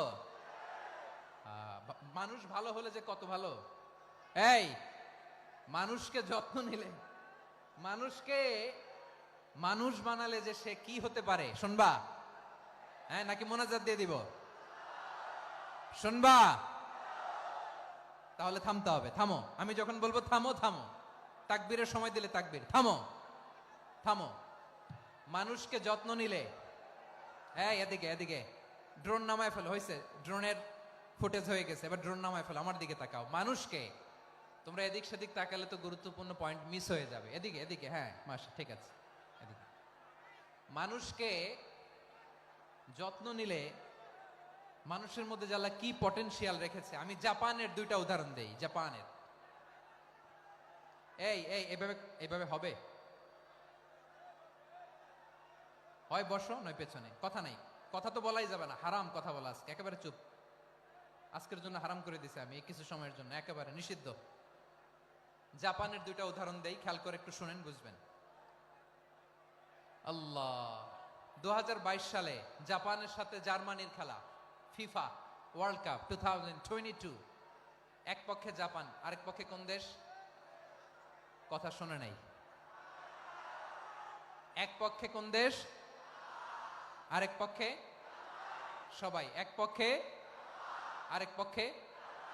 ওই খেলায় জিতেছিল জাপান, জিতেছিল 22 সালের এই ফিফা ওয়ার্ল্ড কাপে জাপান ফুটবল খেলায় জিতে, as a part of their celebration তারা খেলার পরে পুরো স্টেডিয়ামটারে ক্লিন করে, the fan base of Japan. লক্ষ লক্ষ মানুষ খেলা দেখতে যায়, তো এত ডাস্টবিনও তো নাই। তো যারা ডাস্টবিনে জায়গা পায় নাই, তারা এই যে চকলেটের প্যাকেট, পানির বোতল, চিপসের প্যাকেট তারা এদিকে সেদিকে রেখে দিয়েছে। জাপানের ভক্তরা, জাপানের ফলোয়াররা, as a part of their celebration, তারা খেলার পরে পুরো স্টেডিয়ামের সব ময়লা আবর্জনা ক্লিন করে তারপরে বিদায় নিয়েছে। তাদেরকে কি ক্লিন করার দায়িত্ব দেয়া হয়েছিল? এই যশোর, জাপানের যে ছেলেরা খেলা দেখতে গেছিল, ওদেরকে কি ক্লিন করার দায়িত্ব দিছিল? তারা কি স্টেডিয়ামের পরিচ্ছন্নতা কর্মী? তাদের আকল, তাদের সিক্স সেন্স তাদেরকে বলেছে। ছোটবেলা থেকে জাপান গভর্নমেন্ট ওদেরকে এত পরিচ্ছন্নতা শেখায়, ক্লিনলিনেস অ্যাওয়ারনেস ক্যাম্পেইন করায়। ক্লাসে আমি দেখেছি, ক্লাসে নিজের বেঞ্চ নিজে মুছে, ক্লাসের মাঝখানে একটা সময় দেয়, নিজের টেবিল নিজে মুছে, নিজের ক্লাসরুমটা নিজে পরিষ্কার করে। রাস্তাঘাটে একটা ধুলা নাই, ময়লা নাই, একটা টিস্যু নাই। খেলার পরে গোটা বিশ্বকে তাক লাগিয়ে দিয়েছে। জাপানের ফ্যানরা সবার রেখে যাওয়া গার্বেজ, টিস্যু, বোতল পরিষ্কার করে তারপরে স্টেডিয়াম থেকে বিদায় নিয়েছে। আমরা কেন এমন হইতে পারলাম না? আমরা কেন এমন হইতে পারলাম না? জাপানের যারা এগুলো করছে, ওদের তিনটা করে চোখ না? চোখ তো তিনটা জাপানো লাগো, জাপানো লাগো। হাত তো চারটা, কান তো ছয়টা। হ্যাঁ, নাকি আমার মতো দুই হাত দুই কানওয়ালা মানুষ? চোখে দেখলে ওটা মানুষ না। চিন্তা করছেন? তার মানে জাপানিজদেরকে যে গ্রুমিং করে শিখানোর মাধ্যমে পরিচ্ছন্ন বানানো গেছে, ওরা যেমনি মানুষ আমরাও মানুষ। আমাদের সন্তানদেরকে শেখালে তারাও পারবে, পারবে কিনা? 2 নম্বর উদাহরণ বলি। চট্টগ্রাম ফেনীতে যারা গিয়েছেন, মেঘনা গোমতী ব্রিজ প্রকল্প নাম শুনছেন? মেঘনা একটা ব্রিজ পার হওয়া লাগে। এই মেঘনা গোমতী, এখানে 3টা ব্রিজ, কাঁচপুর সহ, এই 3টা ব্রিজের নির্মাণ কাজ, রেনোভেশনের কাজ দেয়া হয়েছিল জাপানের একটা কোম্পানিকে। কাকে? জাপানের কোম্পানির নির্মাণ শেষে 738 কোটি টাকা বেঁচে গেছিল, এটা গভর্নমেন্টের হাতে দিয়ে তারা বিদায় নিয়েছে। কত টাকা? 738 কোটি টাকা। যত প্রাক্কলিত ব্যয় নির্ধারণ করা হয়েছে, সব টাকা সরকার, তৎকালীন সরকার 2019-এর সরকার, কারা ছিল তো জানেন? এই 2019-এর সরকার তাদেরকে দিয়েছে। তারা রিনোভেশন নির্মাণ শেষে 738 কোটি টাকা অতিরিক্ত বেঁচে গেছিল, এটা আবার গভর্নমেন্টের হাতে বুঝাই দিয়ে তারা বিদায় নিচ্ছে। আমরা কেন এমন হইতে পারলাম না? জাপানের ওরাও মানুষ, আমরাও মানুষ। তার মানে মানুষে মানুষে পার্থক্য আছে না নাই? আচ্ছা, জাপানের 2টা উদাহরণ দিলাম, এবার আমার দেশের 2টা উদাহরণ দিব না? বাংলাদেশের 2টা উদাহরণ দিই। 1 নম্বর উদাহরণ, গত সপ্তাহে আপনারা জানেন কক্সবাজার আমার একটা প্রোগ্রাম ছিল, তো হেলিকপ্টারে গিয়েছিলাম। ফেনী জেলা যখন পার হচ্ছি, আমি দেখলাম 3টা উইন্ড মিল চিনেন তো? বিশাল পিলার, 3টা 4টা পাখা থাকে। বায়ু বিদ্যুৎ কেন্দ্র, বাংলাদেশের প্রথম বায়ু বিদ্যুৎ কেন্দ্র এটা। মুহুরী প্রজেক্ট বলে ওটার, সম্ভবত মুহুরী প্রজেক্ট। তো সাগরের বাতাসের ঝাপটায় এটা ঘুরে এনার্জি হয়, ইলেকট্রিসিটি উৎপাদন হয়। তো আমি পাইলটকে বললাম, ভাই এগুলো থেকে কেমন ইলেকট্রিসিটি উৎপাদন হয়? কয়, হুজুর একটু হয় না, কিছুই হয় না। কিছুই হয় না মানে? বলে, হুজুর বাংলাদেশে যত উইন্ড মিল আছে, এটার পাখা একটাও ঘুরে না। আল্লাহ, বলেন কি? তাহলে এই যে কোটি কোটি টাকা ব্যয় করে যে উইন্ড মিল, কয় হুজুর ভিতরে ফিটফাট, উপরে ফিটফাট, ভিতরে সদরঘাট। তার মানে কোটি কোটি টাকা দিয়ে এই উইন্ড মিল বানায়, এখানে কিছু নাই। দুর্নীতির আড্ডাখানা, আখড়াখানা বাংলাদেশ, ঠিক কিনা বলেন? হায় রে, জাপানিজরাও মানুষ, আমরাও মানুষ। আমার এক নিকটাত্মীয় সরকারি চাকরিজীবী, উনি আমাকে বললেন, বাংলাদেশের আরেকটা উদাহরণ দেখি। উনি আমাকে বললেন যে প্রতি বছর আমাদের অফিসের ফার্নিচার চেঞ্জ করে। আমি বললাম, প্রতি বছর ফার্নিচার চেঞ্জ করে কেন? বলে যে ফার্নিচার নতুন পারচেজ করলেই তো এখানে টাকা, নতুন কিনতে পারলেই টাকা, নতুন উন্নয়নের সবক শোনাতে পারলেই টাকা। প্রথম আলোর রিপোর্ট, কি আলো? প্রথম আলোর রিপোর্ট, গত 15 বছরে উন্নয়নের নামে লুটপাট হয়েছে প্রায় 3.25 লাখ কোটি টাকা। কার রিপোর্ট? আমাদের বানানো কথা? প্রথম আলোর রিপোর্ট। গত 15 বছরে কারা ছিল জানেন তো? হ্যাঁ, শুধু ওনাদেরকেই দোষ দিয়ে লাভ নাই। স্বাধীনতার পর থেকে শুধু শাসকের হাত বদল হয়েছে, আমরা কিছু পাই নাই, ঠিক কিনা বলেন? শুধু ওনাদের দোষ দিয়ে কি লাভ? একদল খাইছে, আরেক দল খাওয়ার জন্য রেডি হয়ে আছে। আমরা এরকম চাই না। আমরা চাই স্বাধীন সার্বভৌম বাংলাদেশ। আমরা চাই দুর্নীতিমুক্ত বাংলাদেশ। আমি নিউজটা যে কতবার বললাম, এটা কি সম্ভব? 3.25 লাখ টাকা লুটপাট, মানে লুটপাট করতে করতে এদেশের জনগণকে ফুটপাতে বসায় দিচ্ছে। প্রিয় ভাইয়েরা, তাহলে জাপানের মানুষও মানুষ, আমরাও মানুষ। সিদ্ধান্ত আপনার, কোন মানুষ হবেন, ভালো মানুষ না খারাপ মানুষ?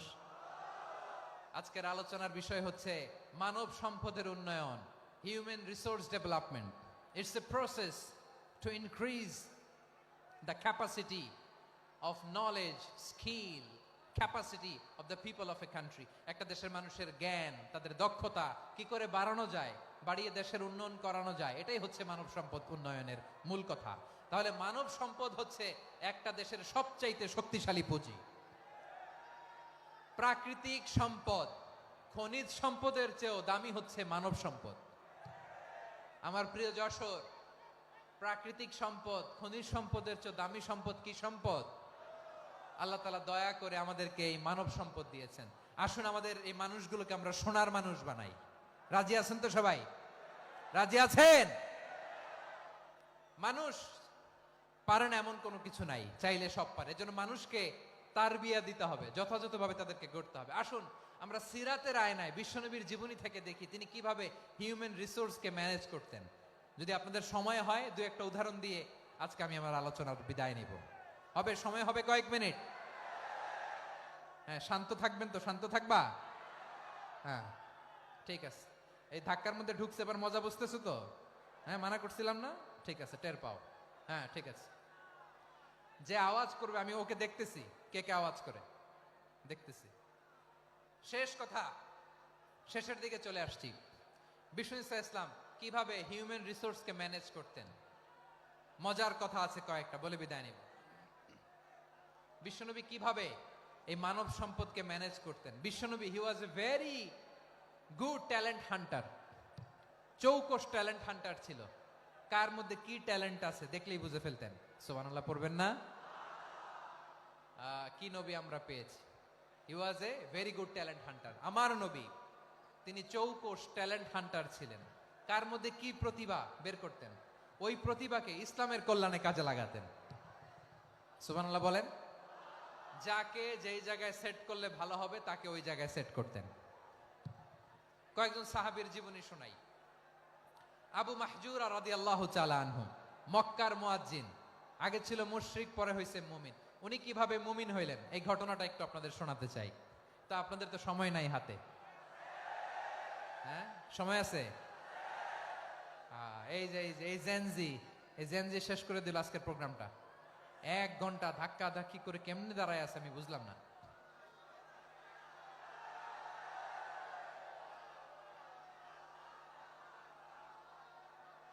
না না, তাকবির না, তাকবির না, চুপ করতে হবে।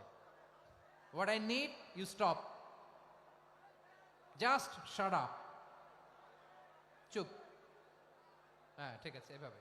আবু মাহজুরা রাদিয়াল্লাহু তাআলা আনহু কিভাবে মুসলিম হলেন, আওয়াজ করে শুনেন। হুনাইনের যুদ্ধ, 8ম হিজরি।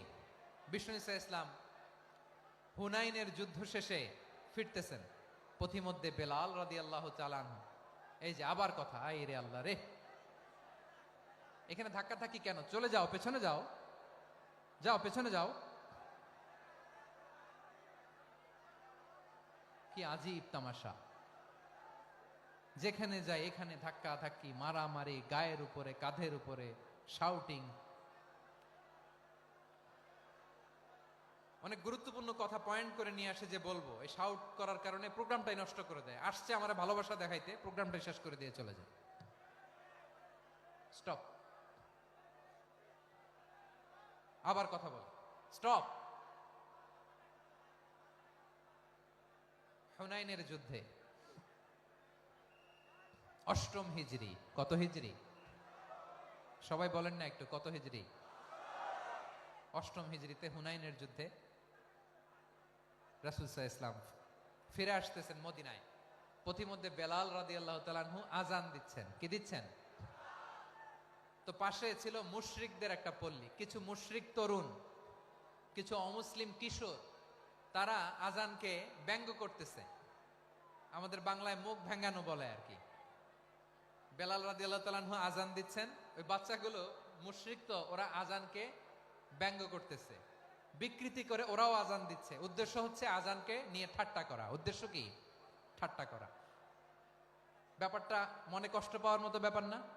কিন্তু বিশ্বনবী ওইখানে দেখেন কি খুঁজলেন। বিশ্বনবী খেয়াল করলেন অমুসলিম কিশোরদের মধ্য থেকে একটা কিশোরের গলাটা বড় দরাজ গলা, কণ্ঠটা বড় সুন্দর। খেয়াল করে দেখলেন যে কিছু কিশোর বেলালের আজানকে ব্যঙ্গ করে, বিকৃতি করে, কিন্তু একজনের কণ্ঠ দেখতে পাচ্ছেন না এত দূরে, কিন্তু কণ্ঠটা বড় সুন্দর, দরাজ গলা। বিশ্বনবী সাহাবীদেরকে বললেন, ধরো এগুলারে, ধরো। সবগুলারে ধরে বিশ্বনবীর সামনে আনা হলো। ওরা হাঁটু গেড়ে বসলো। বিশ্বনবী বললেন, তোমাদের মধ্যে কে যেন ব্যঙ্গ করে আজান দিচ্ছিল, তার গলাটা বড় উঁচু, গলার বেসটা বড় মজবুত, মেলোডিয়াস, সুমধুর কণ্ঠ। কে?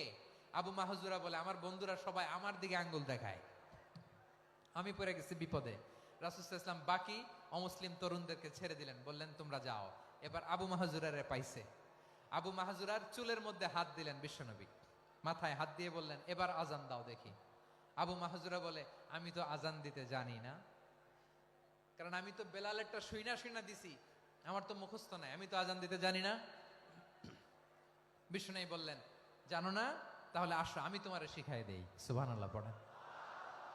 আবু মাহজুরা হাঁটু গেড়ে বসে, বিশ্বনবীর মোবারক হাত আবু মাহজুরার চুলের মধ্যে। বিশ্বনবী আজানের মুআল্লিম আবু মাহজুরাকে বলতেছে, ঠিক আছে তোমারে শিখাই দিচ্ছি, আমি যা যা বলবো আমার সাথে সাথে বলো, পারবা? আবু মাহজুরা বলে, পারবো। বিশ্বনবী আজান দিচ্ছেন মাথায় হাত দিয়ে, আল্লাহু আকবার, আল্লাহু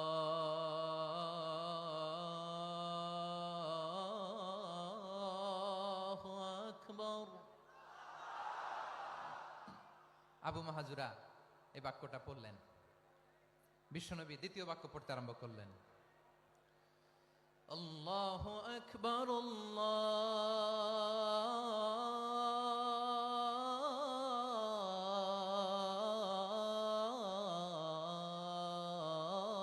আল্লাহু আকবার।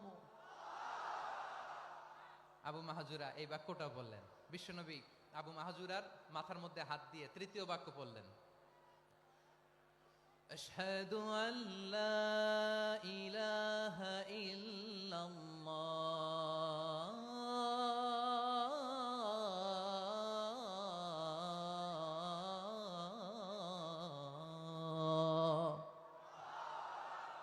আবু মাহজুরা তৃতীয় বাক্য পড়লেন। বিশ্বনবী একটা বাক্য পরে আবু মাহজুরা পরে, বিশ্বনবী পরে আবু মাহজুরা পরে। আবু মাহজুরা কিন্তু অমুসলিম, মুশরিক।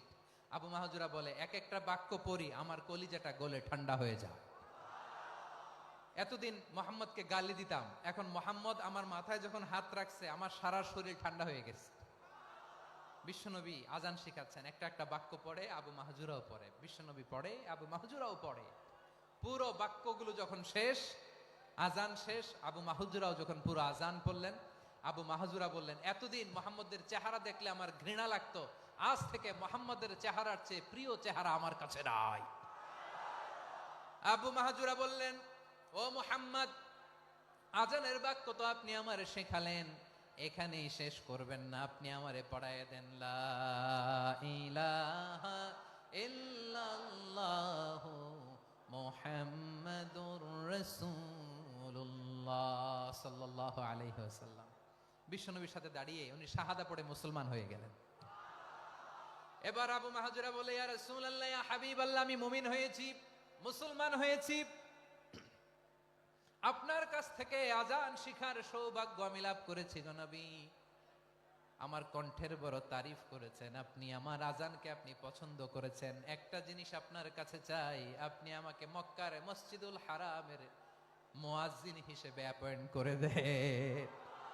বিষ্ণু ইসা ইসলাম বললেন, যাও আবু মাহজুরা, আমি তোমাকে পৃথিবীর শ্রেষ্ঠতম মসজিদ মক্কার মসজিদুল হারামের মুয়াজ্জিন হিসেবে অ্যাপয়েন্ট করে দিলাম। দেখছেন কিভাবে ট্যালেন্ট হান্টিং করতে হয়, কিভাবে হিউম্যান রিসোর্স মানব সম্পদকে ব্যবহার করতে হয়। আসছিল আজানকে ভেঙাইতে। আসছিল কেন? আজানকে ব্যঙ্গ করার জন্য, বিকৃত করার জন্য। আজানকে বিকৃত করতে যে ইসলামের সবচাইতে শ্রেষ্ঠ মসজিদের মুয়াজ্জিন হয়ে গেল। পড়েন সুবহানাল্লাহ।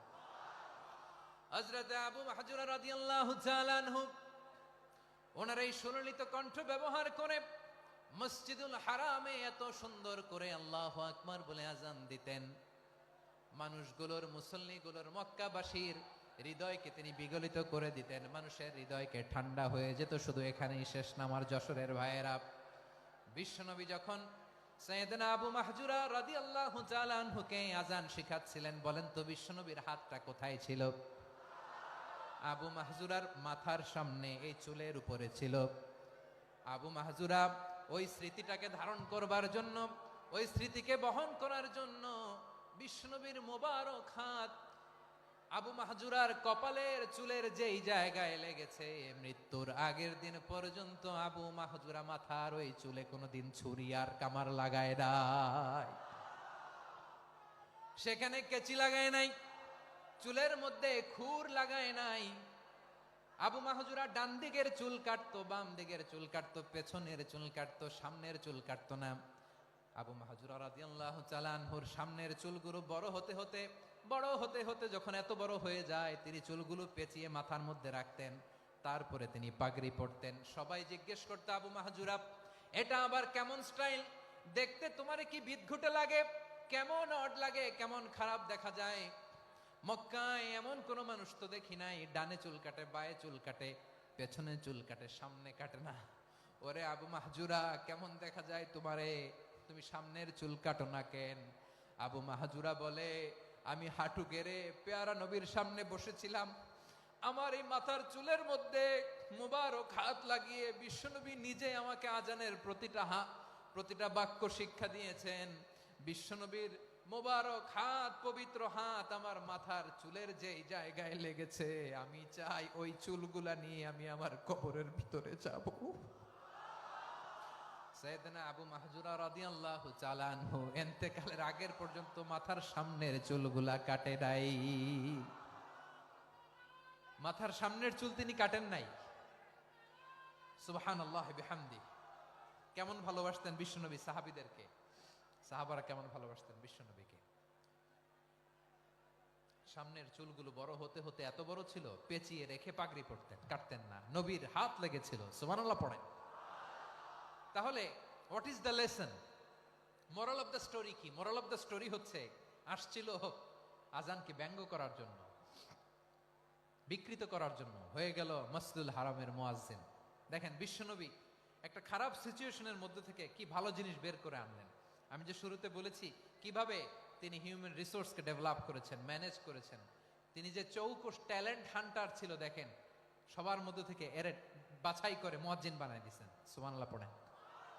তার মানে এই না সবাইরে ধরে ধরে উনি মুয়াজ্জিন বানাইছেন। যার যেই ট্যালেন্ট আছে তাকে ওই কাজে অ্যাসাইন করেছেন। যার যেই প্রতিভা আছে তার প্রতিভাকে ইসলামের কাজে লাগিয়েছেন। সুবহানাল্লাহ পড়েন। যায়েদ বিন সাবিত রাদিয়াল্লাহু তাআলা আনহু নাম শুনেছেন? যশোর কথা বেরোয় না। যদি জিজ্ঞাসা সালমান খানের নাম শুনছেন, সবাই হাত তুলবে, জি হুজুর শুনছি, মানে সব দেখা শেষ। সালমান খান, আমির খান, অমুক খান, সব খান মুখস্থ, কিন্তু যায়েদ বিন সাবিতের নাম মুখস্থ নাই মুসলমানদের। যে সাহাবী মাথার সামনের চুল কাটে নাই, মসজিদুল হারামের মুয়াজ্জিন বানাইছেন বিশ্বনবী, ওই সাহাবীর নাম কি? খায়া ফেলাইস, স্লোগানের সাথে খায়া ফেলাইস। আবু মাহজুরা। কি নাম? আবু মাহজুরা আল জুমাহি রাদিয়াল্লাহু তাআলা আনহু। এই নামটা আজকে নিয়ে যাইতে হবে যশোর। আবু মাহজুরা রাদিয়াল্লাহু তাআলা আনহু। দুই নম্বরে বলছিলাম যায়েদ বিন সাবিত রাদিয়াল্লাহু তাআলা আনহু। বিশ্বনবী দেখলেন মদিনার এই আনসারী সাহাবী হাইলি ট্যালেন্টেড, ইন্টেলেকচুয়াল, মেরিটোরিয়াস, জ্ঞানের প্রতি তার আকর্ষণ, মারাত্মক আকর্ষণ। বিশ্বনবী তাকে দায়িত্ব দিলেন, কোরআন যা নাজিল হয় তুমি লিখো, কাতিবুল ওহী বানায় দিলেন। সুবহানাল্লাহ। যায়েদ বিন সাবিতরে আবার আজান শিখান নাই, কারণ তার মধ্যে বিশ্বনবী প্রতিভা দেখেছেন, একাডেমিক প্রতিভা, বিশ্বনবীর একাডেমিক প্রজেক্টগুলো তিনি হ্যান্ডেল করতেন। যায়েদ বিন সাবিত ছিল বিশ্বনবীর ব্যক্তিগত সচিব। কি ছিল? ব্যক্তিগত সচিব, বোঝেন নাই? বিশ্বনবীর ব্যক্তিগত সচিব এবং দোভাষী। ইহুদিরা কিছু লিখে দিলে এটার অর্থ বিশ্বনবীরে বুঝায় দিতেন, আবার ইহুদিদের কাছে কিছু লিখতে হলে তিনি লিখে দিতেন। বিশ্বনবী একদিন বললেন, ইন্নী ওয়াল্লাহি মা আমানু ইয়াহুদা আলা কিতাব। ইহুদিরা যে চিঠি পাঠায় অর্থ তো বুঝি না, আরেক ইহুদি আইনে অর্থ করা লাগে। আবার ইহুদিদের কাছে কিছু লিখে পাঠাইতে চাইলে আমরা তো লিখতে পারি না, ইহুদিরে দিয়ে লেখা লাগে। ওরা যে পয়রা শোনায় লিখে দেয়, আমি ওদের বিশ্বাস করি না। আমার নিজের একজন লোক দরকার। বিশ্বনবী এই যায়েদ বিন সাবিতকে চুজ করলেন ল্যাঙ্গুয়েজের জন্য। উনি বললেন, যায়েদ, তোমার সফট স্কিলকে ডেভেলপ করতে হবে, তুমি হিব্রু ল্যাঙ্গুয়েজ শিখে ফেলো। যায়েদ বিন সাবিত বলল, বিশ্বনবীর মোটিভেশন আর ইন্সপিরেশন পেয়ে আমি 15 দিনে ইহুদিদের এই হিব্রু ল্যাঙ্গুয়েজ শিখে ফেললাম। শুধু শিখে ফেললাম না, হাত্তা হাদিকতু, even I became master in the language. এই ভাষা আমি পারদর্শী হয়ে গেলাম। এরপরে ইহুদিরা চিঠি লিখে পাঠালে আর কোনো ইহুদি ডাকা লাগতো না, আমি নবীর এটার অর্থ শুনে পরে বুঝায় দিতাম। আবার ইহুদিদের কাছে চিঠি লেখা লাগলে আমি যায়েদ বিন সাবিত চিঠি লিখে দিতাম। সুবহানাল্লাহ। দেখেন, এত সাহাবীর মধ্য থেকে বিশ্বনবীর একাডেমিক প্রজেক্ট, ব্যক্তিগত সচিব, দোভাষী হিসেবে তিনি যায়েদ বিন সাবিতের মতো তরুণকে নির্বাচিত করেছেন। কেমন ট্যালেন্ট হান্টার ছিল আমার নবী! সুবহানাল্লাহ পড়বেন না? বিশ্বনবীর ইন্তেকালের পরে সাইয়েদনা আবু বকর রাদিয়াল্লাহু তাআলা আনহু যখন খলিফা হয়ে আসলেন, কোরআনকে সংকলনের দায়িত্ব দেয়া লাগবে, কোন সাহাবীকে দিবেন? সব সাহাবারা মিলে পরামর্শ করলেন।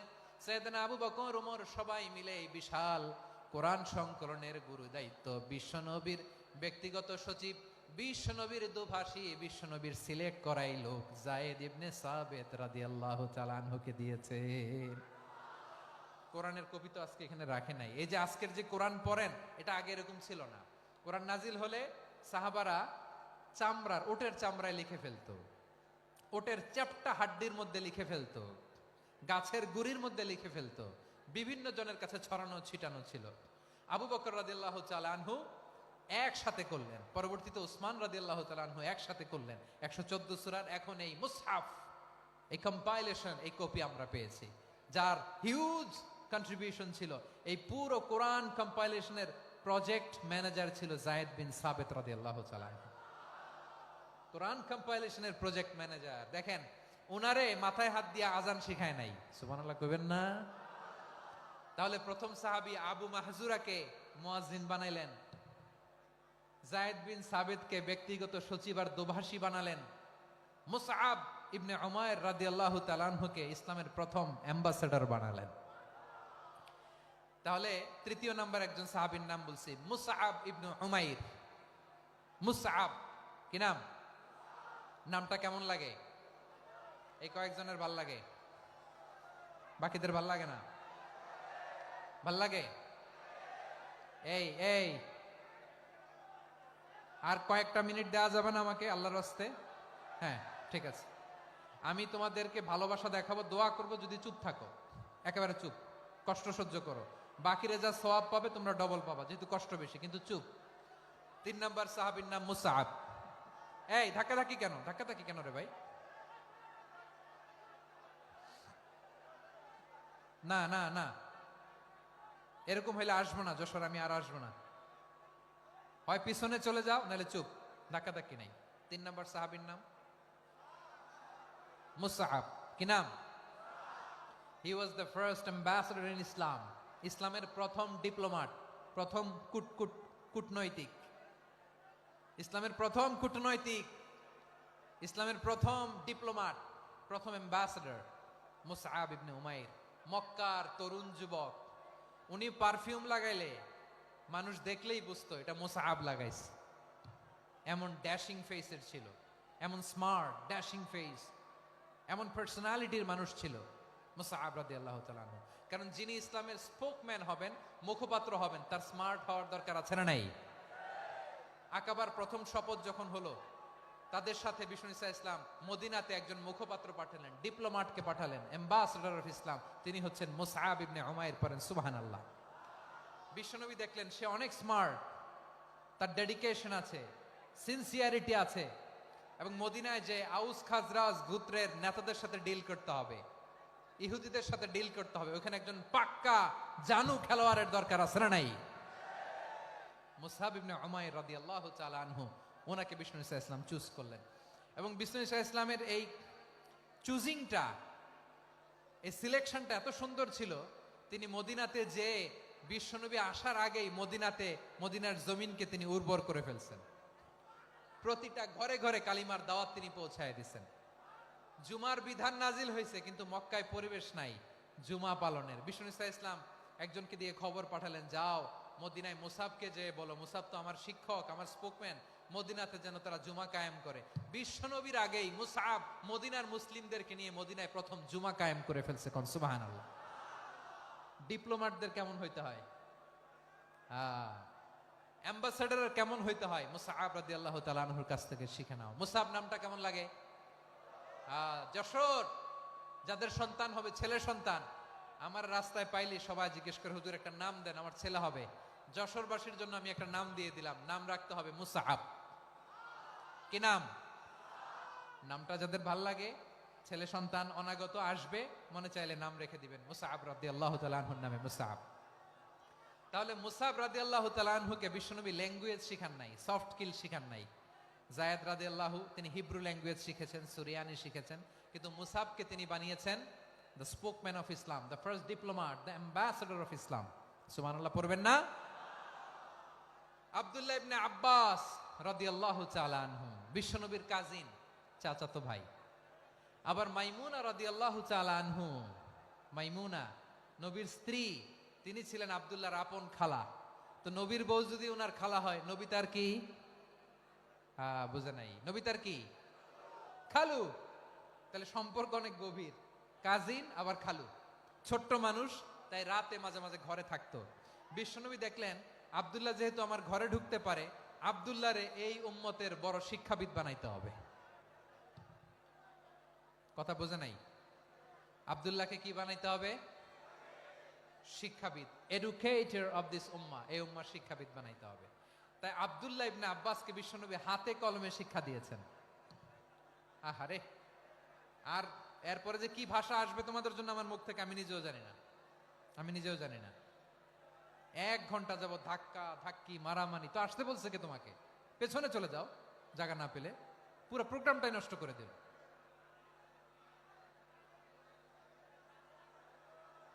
জি, আমার দিকে তাকান, আমি শেষ করে দিচ্ছি। হবে না, ইন্টেলেকচুয়াল আলোচনা এখানে হবে না, আমি বুঝতে পারছি, আমি শেষ করে দিচ্ছি।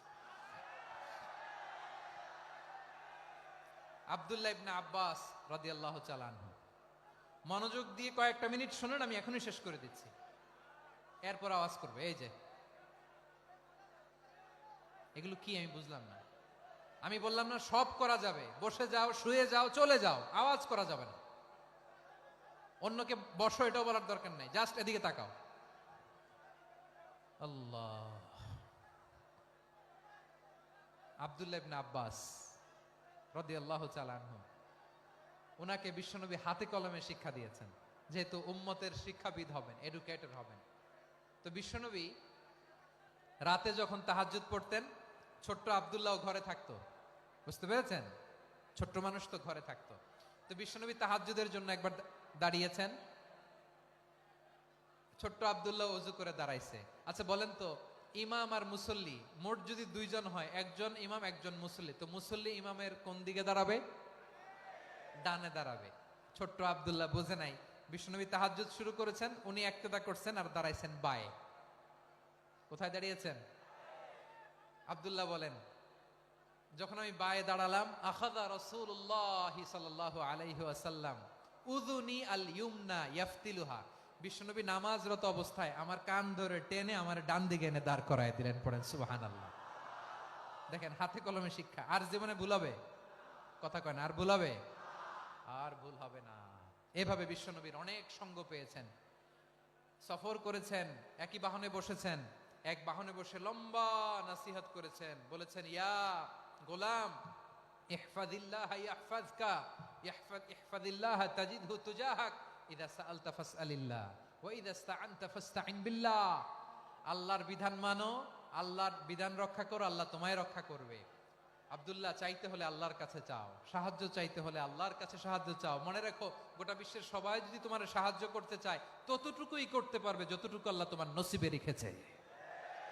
গোটা বিশ্ব যদি তোমার বিরুদ্ধে ষড়যন্ত্রে দাঁড়িয়ে যায়, ক্ষতি ততটুকু করতে পারবে যতটুকু তোমার জন্য বরাদ্দ আছে। এর বাইরে কিছু করতে পারবে না। আওয়াজ করে বলেন ঠিক কিনা? এভাবে হাতে কলমে শিখিয়েছেন। বিশ্বনবী সঙ্গ পেয়েছেন। উনাকে বিষ্ণু ইসলাম শিক্ষাবিদ, এডুকেটেড অফ দিস উম্মাহ হিসেবে সিলেক্ট করেছেন, হাতে কলমে শিখিয়েছেন। বিশ্বনবী একবার প্রকৃতির ডাকে সাড়া দিয়ে এসেছেন। এখন কি করতে হবে? নামাজের জন্য অজু করতে হবে। বিশ্বনবী এসেই দেখেন অজুর বদনায় পানি ভরা, খুশি হয়ে গেলেন। বললেন, কে রেখেছে পানি? একজন বলল, আব্দুল্লাহ রেখেছে। বিশ্বনবী অত্যন্ত খুশি হলেন। খুশি হয়ে একটা দোয়া করলেন, বললেন, আল্লাহুম্মা ফাক্কিহু ফিদ্দীন ওয়া আল্লিমহু তা'ওয়ীল। আল্লাহ, তুমি আব্দুল্লাহকে দ্বীনের বুঝ দিও আর কোরআনের তাফসীর শিক্ষা দিও। বিশ্বনবীর এই দোয়া এমন লাগছে, উনি রাইসুল মুফাসসিরিন, এই পৃথিবীতে যত মুফাসসির ছিল, যত মুফাসসির আসবে, সকল মুফাসসিরের সম্রাট হিসেবে স্বীকৃত হয়েছেন আব্দুল্লাহ ইবনে আব্বাস। বিশ্বনবী ওনারে আজান শিখান নাই, বিশ্বনবী ওনারে ল্যাঙ্গুয়েজ শিখান নাই, বিশ্বনবী ওনারে অ্যাম্বাসাডার বানান নাই, হাতে কলমে শিক্ষা দিয়েছেন।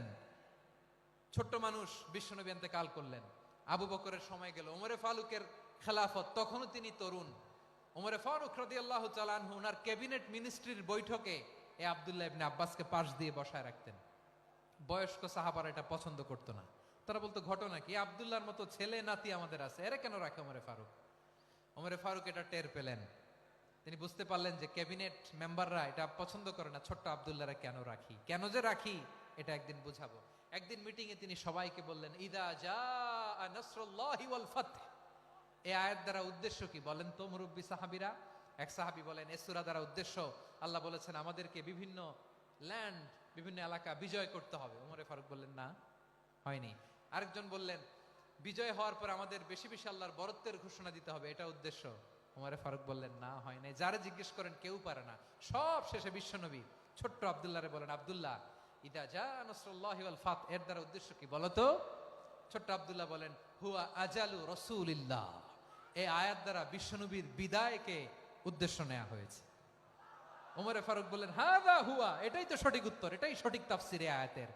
কারণ ইদা জাআ নাসরুল্লাহি ওয়াল ফাতহ, যখন আল্লাহর সাহায্য আর বিজয় আসবে, ওয়া রাআইতান নাসা ইয়াদখুলুনা ফি দীনিল্লাহি আফওয়াজা, আপনি দেখবেন দলে দলে, ঢলে ঢলে, বানের পানির মতো মানুষ ইসলামের দিকে ঢুকতেছে।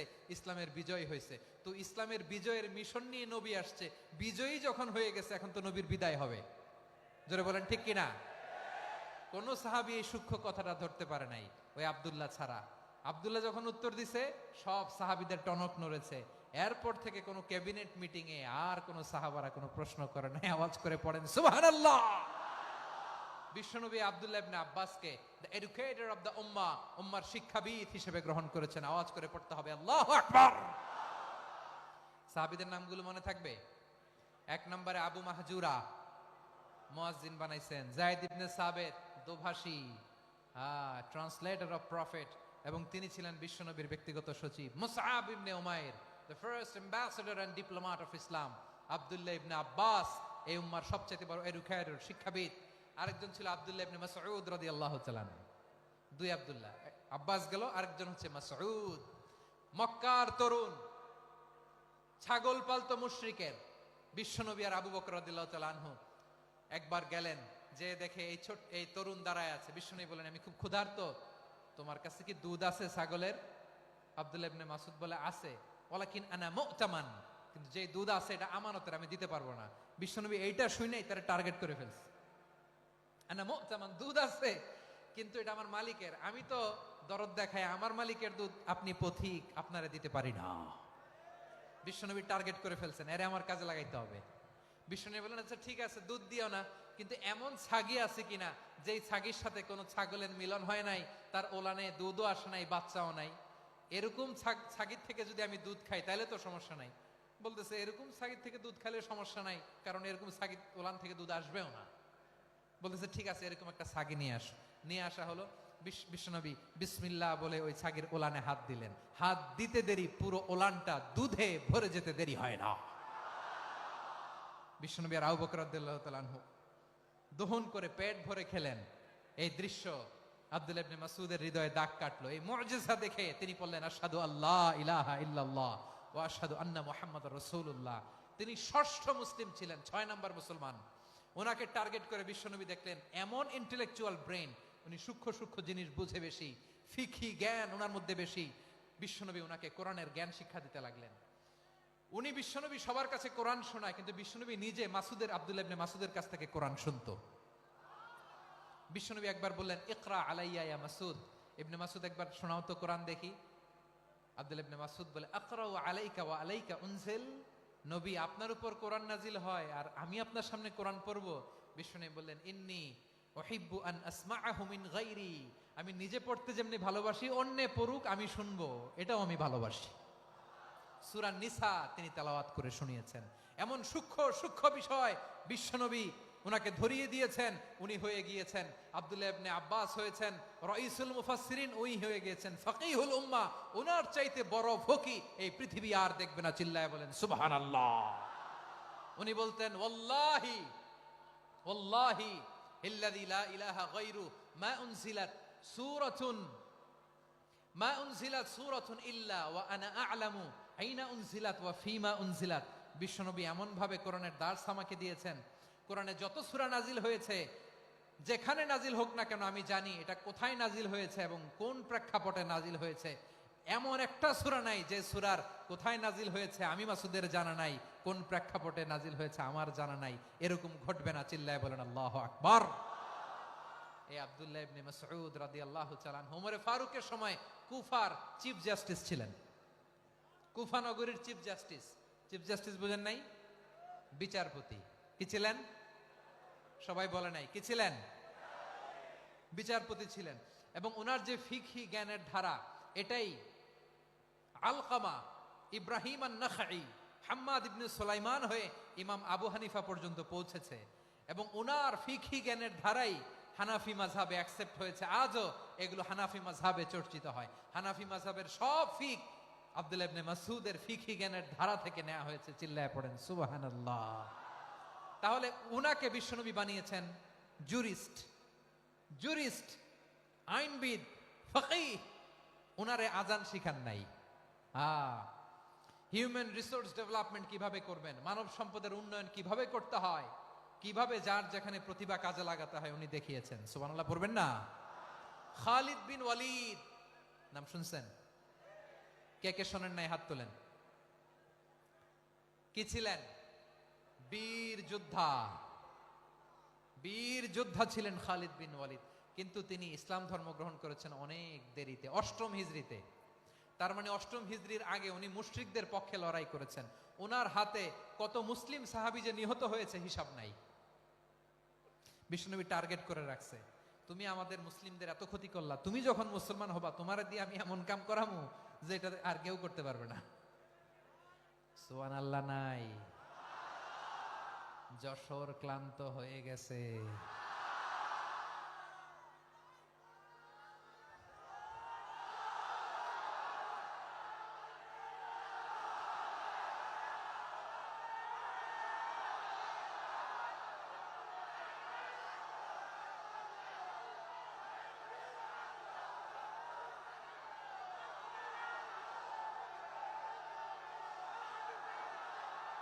মাশাআল্লাহ। বসুন বসুন বসুন।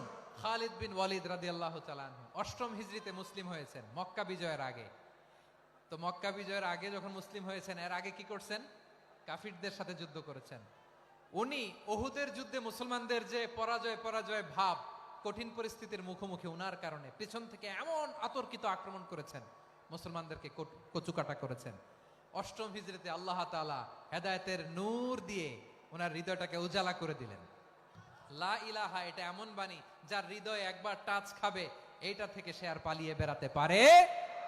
ঝিনুকের ভেতর লুকিয়ে থাকে যেমন মতি, ঝিনুকের ভেতর লুকিয়ে থাকে যেমন মতি, কলমা শাহাদাতে আছে আল্লাহর জ্যোতি, কলমা শাহাদাতে আছে আল্লাহর জ্যোতি।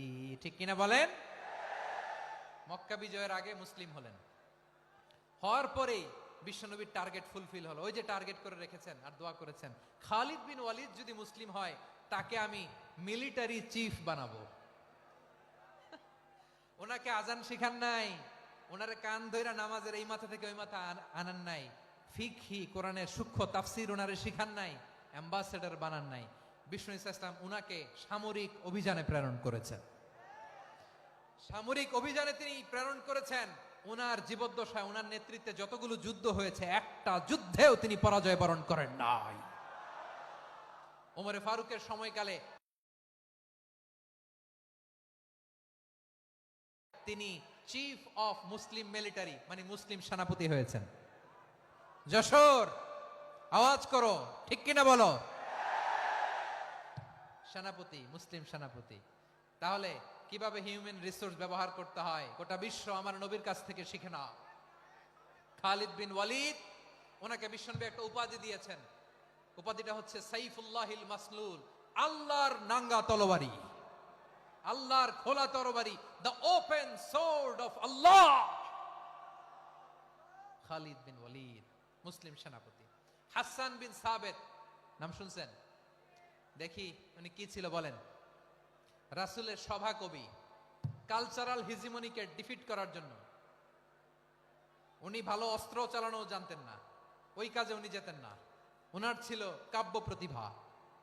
কাব্য প্রতিভা, কাফিররা কবিতা দিয়ে নবীকে গালি দিত। বিশ্বনবী বলতেন, ইয়া হাসান আজিব আন রাসূলিল্লাহ, তুমি নবীর হয়ে কাফেরদের এই কথাগুলোর জবাব দাও। বিশ্বনবীর একটা মিম্বার ছিল। বিশ্বনবীর মিম্বারের পাশাপাশি মসজিদে নববীতে এই হাসান বিন সাবেতের জন্য বিশ্বনবী একটা স্পেশাল মিম্বার বানিয়ে দিয়েছেন। এখান থেকে তুমি জবাব দাও। এবং বিশ্বনবী বলেছেন, আল্লাহুম্মা আইয়িদহু বিরূহিল কুদুস। আল্লাহ, হাসান আমার পক্ষে জবাব দেয়, তুমি জিব্রাইল মারফত তাকে সাহায্য পাঠাইয়া দিও। রাসূল সাল্লাল্লাহু আলাইহি ইসলামের সভা কবি, the poet of the prophet, নবীর কবি। উনি কবিতা দিয়ে এমন উচ্চাঙ্গের ভাষায় কবিতা দিয়ে তিনি জবাব দিতেন, কাফিরদের গা শিহরে যেত, তাদের হৃদয়ে আগুন ধরে যেত। তাহলে এরকম কবিরও দরকার আছে না নাই? এখন যাকে আল্লাহ দিছে কাব্য প্রতিভা, এরা যদি আপনি যুদ্ধের ময়দানে পাঠান হবে? যারে দিছে সুরেলা গলা, এরা যদি অ্যাম্বাসেডর বানান হবে না। হাসান বিন সাবিত ছিলেন বিষ্ণু ইসলামের কবি। হুযায়ফা ইবনুল ইয়ামান বিশ্বনবীর গোয়েন্দা বিভাগের প্রধান। কিসের প্রধান? হুযায়ফা ইবনুল ইয়ামান। ওনার ছিল ডিটেকটিভ মাইন্ড, ডিটেকটিভ মাইন্ড, গোয়েন্দা বিভাগের প্রধান। এবং উনি হচ্ছেন সাহিবু সিররি রাসূলিল্লাহ, রাসূল সাল্লাল্লাহু আলাইহি ওয়াসাল্লামের গোপন তথ্যের ধারক বাহক। নবীর যেই কথা কেউ জানে না, সব হুযায়ফার পেটের ভিতরে ছিল। সুবহানাল্লাহ পড়েন। মদিনার যত ইহুদি, ইহুদিদের একটা লিস্ট ছিল। এই লিস্ট শুধু দুইজন জানতো, বিশ্বনবী আর হুযায়ফা। সুবহানাল্লাহ পড়বেন না? তাহলে উনাকে কোন দায়িত্ব দিছে? কোন বিভাগ? যশোর আওয়াজ করো, কোন বিভাগ? গোয়েন্দা বিভাগের হেড ছিল। খন্দকের যুদ্ধে প্রচন্ড আজকের মতো শৈত্য প্রবাহ, মাটি খনন করতে করতে সাহাবীদের পেটে ক্ষুধা নাই, দাঁড়াইতে পারে না নামাজের জন্য, এত ক্লান্ত, ক্ষুধা ক্লান্ত।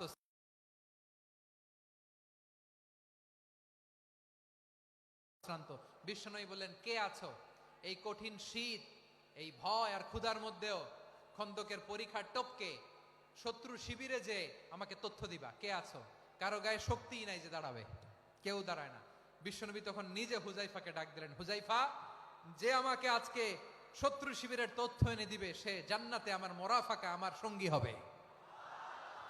হুযায়ফা রাদিয়াল্লাহু ইবনুল ইয়ামান জীবনের ঝুঁকি নিয়ে এই ক্ষুধা, শৈত্য প্রবাহ, কোল্ড ওয়েভস কে উপেক্ষা করে পরীক্ষা টপকে শত্রু শিবিরে যে সবার কথাগুলো চুপে চুপে শুনে বিশ্বনবীর দরবারে এসে গোয়েন্দাদের মতো তথ্য সরবরাহ করেছে। বিশ্বনবীর গোয়েন্দা বিভাগের প্রধান হুযায়ফা ইবনুল ইয়ামান ইন্টেলিজেন্স বিভাগ চালাতেন। মুনাফিকদের নাম ওনার কাছে ছিল। মুআয ইবনে জাবাল মদিনা রাষ্ট্রের সবচেয়ে সিনিয়র আমলা ছিলেন। আমলাতন্ত্র চিনেন তো? প্রশাসনিক কাজ যারা চালায়, অ্যাডমিনিস্ট্রেশন বুঝেন না? The department of administration. মদিনার রাষ্ট্রের সিনিয়র আমলা মুআয ইবনে জাবাল মুতাখাসসিসুন ফিল হালালি ওয়াল হারাম, হালাল হারামের স্পেশালিস্ট ছিলেন। বিশ্বনবী উনাকে ইয়ামানের গভর্নর করে পাঠাইছেন। বলেছেন, ইন্নাকা তা'তি কওমান আহলা কিতাব, এমন গোষ্ঠীর কাছে যাবা এরা ইহুদি নাসারা, আগে শাহাদা পড়লে এরপরে নামাজের দাওয়াত দিও, নামাজ পড়লে যাকাতের দাওয়াত দিও।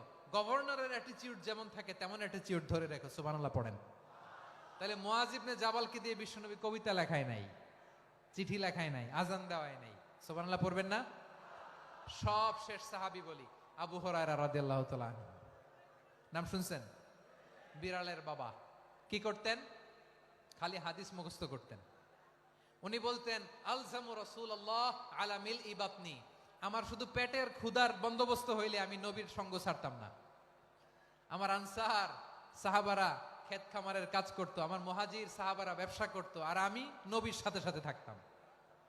শুধু সকাল বিকাল দুই বেলা যদি আমার খাবারের বন্দোবস্ত হয়, আমি আর নবীর লক ছাড়ি না।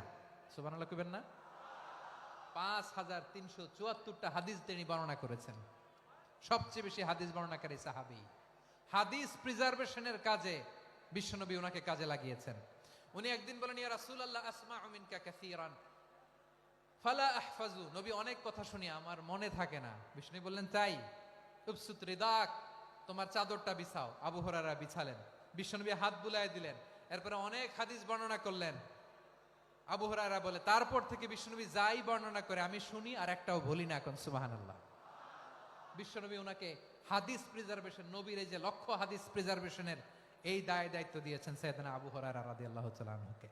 প্রিয় ভাইরা, তাহলে 10 জন সাহাবীর কথা যে বললাম, আপনারা কি খেয়াল করেছেন কত বড় ট্যালেন্ট হান্টার, চৌকস ট্যালেন্ট হান্টার ছিল আমার নবী। এক একজনের এক এক ট্যালেন্ট, এক এক কাজে অ্যাসাইন করেছেন, এক একজনকে এক এক দায়িত্ব দিয়েছেন, এক একজনের প্রতিভাকে এক একভাবে বিকশিত হওয়ার সুযোগ দিয়েছেন। আওয়াজ করে বলেন ঠিক কি না? এখন আমার পর্দার আড়ালে আমার মায়েরা বলবে, এতগুলো পুরুষ সাহাবীর কথা বললো, নারী সাহাবীরা কি কিছু করে নাই? হ্যাঁ, একজন নারী সাহাবীর কথা বলে মোনাজাত হবে, দোয়া ছাড়া কেউ যাব না। রুফাইদা আল আসলামিয়া রাদিয়াল্লাহু তাআলা আনহা, ওনার বাবার নাম সাআদ আল আসলামি।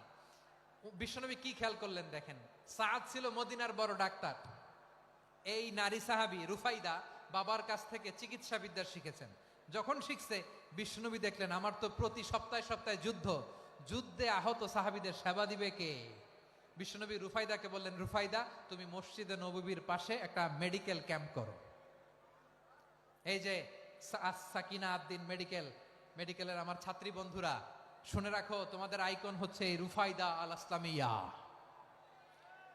বিশ্বনবীর ডিরেকশন অনুযায়ী তিনি মসজিদে নববীর পাশে একটা মেডিকেল ক্যাম্প করলেন এবং আহত সাহাবাদের চিকিৎসা উনি ওনার টিম নিয়ে দিতেন। বিশ্বনবীর পরামর্শে উনি আনসারি এবং মুহাজির মহিলা সাহাবীদেরকে নিয়ে একটা স্পেশাল মেডিকেল টিম গঠন করলেন। খায়বার যুদ্ধে 7ম হিজরিতে যখন বিশ্বনবী যায়, উনি ওনার টিম নিয়ে আসলেন, বললেন, ইয়া রাসূলুল্লাহ, আমরা তো তলোয়ার চালাতে পারি না, আমরা তো তীর মারতে পারি না, আপনি যদি অনুমতি দেন খায়বার অভিযানে আমি আমার টিম নিয়ে মেডিকেল টিমের সেবাটা সার্ভিসটা দিতে চাই। পড়েন সুবহানাল্লাহ। বিশ্বনবী অনুমতি দিলেন, যোদ্ধা সাহাবীদের সাথে রুফাইদা আল আসলামিয়া উনিও মেডিকেল টিম নিয়ে অগ্রসর হলেন। খায়বারের প্রতিটা আহত ইনজুর্ড সাহাবী যারা ইনজুরির শিকার হয়েছেন, সবাই রুফাইদা আল আসলামিয়ার এই মেডিকেল ক্যাম্প থেকে চিকিৎসা সহায়তা পেয়েছেন। সুবহানাল্লাহ পড়েন। দেখেন কিভাবে বিশ্বনবী ট্যালেন্ট বাছাই করতেন। আপনি অবাক হবেন, বাহরাইনের মেডিকেল ইউনিভার্সিটিতে রুফাইদা আল আসলামিয়া মেডিকেল প্রাইজ অ্যাওয়ার্ড প্রতি বছর দেয়া হয়। যদি 8 দিনের এই মেডিকেল, আমার বোনেরা যদি জেনে থাকো জানো, না হলে নতুন করে জানো, সার্চ দিও রুফাইদা আল আসলামিয়া মেডিকেল অ্যাওয়ার্ড, বাহরাইনের ইউনিভার্সিটিতে দেয়া হয়। প্রিয় ভাইয়েরা, তাহলে আলোচনার সামারি আমরা করি। বিশ্বনবী যার যেখানে ট্যালেন্ট তাকে ওইখানে কাজে লাগাতেন। আওয়াজ করে বলেন ঠিক কিনা? এবার একটা ইন্টারভিউ হবে, আওয়াজ করে বলেন, আবু মাহজুরাকে বিশ্বনবী কি বানাইছেন? হ্যাঁ,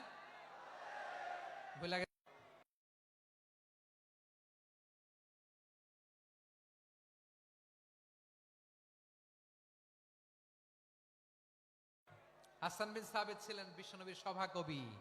কি ছিলেন? বিশ্বনবীর সভাকবি ছিলেন। এরপরে হুযায়ফা ইবনুল ইয়ামান কি ছিলেন? গোয়েন্দা বিভাগের প্রধান। মুআয ইবনে জাবাল কি ছিলেন? সিনিয়র আমলা। ইয়ামানের গভর্নর আবু হুরায়রা রাদিয়াল্লাহু তাআলা আনহু হাদিস প্রিজার্ভেশনের কাজ করেছেন। আর আমাদের রুফাইদা আল আসলামিয়া রাদিয়াল্লাহু তাআলা আনহা কি ছিলেন? নার্স ছিলেন। নার্স হয়ে মেডিকেল সেবা দিয়েছেন। প্রিয় ভাইরা, পুরো আলোচনার যদি সামারি করি তাহলে বিশ্বনবী যেভাবে হিউম্যান রিসোর্সকে ম্যানেজ করেছেন, যার যেখানে প্রতিভা কাজে লাগিয়েছেন, আমরাও যদি করি আমাদের বাংলাদেশের চিত্র আমরা পাল্টে দিতে পারবো। আমরা শুরুতে শুনেছি মানুষের আছে অসীম সম্ভাবনা, প্রতিটা মানুষ অনন্য, যত্ন নিলে, যথাযথ পরিচর্যা করলে মানুষ বিশ্ব জয় করতে পারে, ঠিক কিনা? আমাদের হাফেজে কোরআনের সামনে দাঁড়াতে পারে এমন কোন হাফেজে কোরআন আল্লাহর জমিনে জন্ম হয় নাই। গোটা বিশ্ব কাঁপিয়ে তারা সেরা, আমাদের ক্রিকেটাররা সেরা, আমাদের তৈরি পোশাক শিল্প সেরা, এরকম অনেক অনেক সেরা জিনিস আছে। আমরা এগুলোরে নার্চারিং করতে পারি নাই, পরিচর্যা করতে পারি নাই, সঠিক তারবিয়াতের অভাব। তাহলে মানুষের অসীম সম্ভাবনাকে কাজে লাগাতে হবে, ঠিক কিনা বলেন? ইউনুস গভর্নমেন্টকে আমি বলবো, অল্প সময়ের জন্য আপনারা এসেছেন, সংস্কারও করতে হবে, আবার নির্বাচনও করতে হবে। সব সংস্কার হতে করতে পারবেন না, যতটুকু পারবেন এর মধ্যে আমাদের যে হিউজ ম্যান পাওয়ার, আমাদের যে মানব সম্পদ, হিউম্যান রিসোর্স, এটাকে ডেভেলপ করে আপনাদের যেতে হবে। যেটা পারবেন না সেটাকে পরবর্তী নির্বাচিত গভর্নমেন্টের কাছে রেখে যেতে হবে, যে তারা যেন করে, তাদের কাছে আপনারা এটা রেখে যাবেন। তাহলে মানুষ চাইলে বিশ্ব জয় করতে পারে। আর মানুষকে হারাতে পারে কেউ? জোরে বলো যশোর, মানুষকে হারাতে পারে কেউ? আল্লাহ আমাদেরকে জনসংখ্যা দিয়েছেন প্রিয় ভাইয়েরা। এই জনসংখ্যা অনেক বড় সম্পদ, এটা আমাদের জন্য অভিশাপ নয়, আশীর্বাদ। আমাদের জনসংখ্যাকে যদি আমরা জনশক্তিতে রূপান্তর করতে পারি, আজকে বাংলাদেশ যে অবস্থানে দাঁড়িয়ে আছে, বাংলাদেশ তার 20 গুণ উন্নতির শিখরে চলে যাবে। চিল্লায় বলো ঠিক কিনা? আমাদের শ্রমিক ভাইয়েরা বাইরে কাজ করে, আমাদের শ্রমজীবী ভাইয়েরা, প্রবাসীরা, তাদের ব্যাপারে গুরুত্ব দিতে হবে। আমাদের শ্রমের দাম সবচেয়ে কম, সবচেয়ে কম। তারা এম্বাসিতে গুরুত্ব পায় না, এয়ারপোর্টে গুরুত্ব পায় না। এই সরকার অবশ্য তাদেরকে অনেক গুরুত্ব দিচ্ছে। আমাদের অদক্ষ শ্রমিককে যখন আমরা দুবাই পাঠাই, অল্প বেতন পায়, কিন্তু ইন্ডিয়ানরা দক্ষ শ্রমিক পাঠাইলে তার 3 গুণ বেতন পায়। আমরা আমাদের শ্রমিকদেরকে অদক্ষ ভাবে আর পাঠাতে চাই না, দক্ষ শ্রমিক পাঠিয়ে আমরা রেমিটেন্সের বন্যা বইয়ে দেব। আমাদের শ্রমিকদের পাঠানো রেমিটেন্সের টাকায় সচল থাকে আমার দেশের অর্থনীতির চাকা। তাদেরকে সবচেয়ে গুরুত্ব দিতে হবে। আমরা পেয়েছি ফ্রিডম ফাইটার, মুক্তিযোদ্ধা, আর আমার প্রবাসী ভাইরা হচ্ছে রেমিটেন্স ফাইটার। জোরে বলো ঠিক কিনা? তাহলে আমাদের এই জনশক্তিকে জনসম্পদে ট্রান্সফর্ম করতে হবে, ঠিক কিনা বলেন? সরকার জনগণকে এভাবে পলিশ করতে হবে। মা বাবারা ছেলে মেয়েদের মধ্যে কার কোন যোগ্যতা, তাকে ওইভাবে কাজে লাগাতে হবে। সবার এ প্লাস পাওয়ার কোনো দরকার নাই। আমাদের দেশে একটা টেন্ডেন্সি আছে, পরীক্ষায় এ প্লাস না পাইলে কই তুই কি করলি, পাশের বাড়ির ছেলে এ প্লাস পাইছে, যা ওর পা ধোয়া পানি খা। কি খা? তা আমি ভাবছি যে পা ধোয়া, এ প্লাস পাওয়া ছেলেদের পা ধোয়া পানির একটা পানির ব্র্যান্ড বানাইতে হবে, এরকম লেখা থাকবে, এ প্লাস পাওয়া ছেলেদের পা ধোয়া পানি। খাওয়া নাই, এগুলার খাওয়া নাই। ওরে আল্লাহ এ প্লাস পাওয়ার জন্য বানাইছে, আর আপনার ছেলেকে এই এ প্লাস গুলারে নিয়ন্ত্রণ করার জন্য আল্লাহ বানাইছে। ওকে দিয়ে আল্লাহ কি করবে আপনি জানেনই না। একটা এ প্লাস, একটা এ গ্রেড একটা মানুষের জীবনকে ঠিক করে দিতে পারে না। আপনার ছেলেকে আল্লাহ অন্যদিকে যোগ্যতা দিয়েছে, ওদের মনোবল ভাঙবেন না, খবরদার, খবরদার। ছেলে মেয়েদের মনোবল ভাঙবেন না। যাকে দিয়ে যেটা হবে তাকে দিয়ে সেটা করতে হবে, তার প্রতিভাকে সেভাবে কাজে লাগাতে হবে। তাহলে বাংলাদেশ, আমাদের এই জনসংখ্যা জনসম্পদে রূপান্তরিত হবে। আমাদের সরকারের তত্ত্বাবধানে আমাদের 18 কোটি জনগণ দক্ষ জনশক্তিতে রূপান্তরিত হোক, আমরা চাই কি চাই না? আমরা ভালো মানুষ, শ্রেষ্ঠ মানুষ হতে চাই কি চাই না? ওই জাপানিজদের মতো সৎ, ওই ইউরোপিয়ানদের মতো কালচার, আমাদেরকে আল্লাহ তাআলা কোরআন সুন্নাহ অনেক কিছু দিয়েছেন। যেহেতু বর্তমানে আমরা দেখছি তারা সৎ, তাদের মধ্যে ভ্যালু আছে, সেগুলো আমাদের মধ্যে আনার দরকার আছে না নাই? আর ইসলাম দিয়ে আমাদের জীবনকে সাজাতে হবে, ইসলাম দিয়ে আমার পরিবারকে সাজাতে হবে। ইসলাম থেকে, কোরআন থেকে প্রেসক্রিপশন না নিলে জীবন সুন্দর হবে না। কোরআন থেকে প্রেসক্রিপশন না নিলে সমাজ সুন্দর হবে না। কোরআনের প্রেসক্রিপশন না মানলে রাষ্ট্র সুন্দর হবে না। কোরআনের প্রেসক্রিপশন অ্যাপ্লাই না করলে শুধু দুর্নীতি দমন কমিশন দিয়ে দুর্নীতি বন্ধ করা যাবে না। এজন্য কোরআনের আইন আমরা চাই কি চাই না? প্রিয় ভাইয়েরা, হিউম্যান রিসোর্স ডেভেলপমেন্ট, মানব সম্পদের উন্নয়ন, আমাদের সরকার যেন এদিকে নজর দেয়। আমরা যেন এই ব্যাপারে যত্নবান হয়ে উঠি। যাকে আল্লাহ যে যোগ্যতা দিয়েছে, এই যোগ্যতা দিয়ে আমরা যেন ইসলামের জন্য, দেশের জন্য কাজ করি।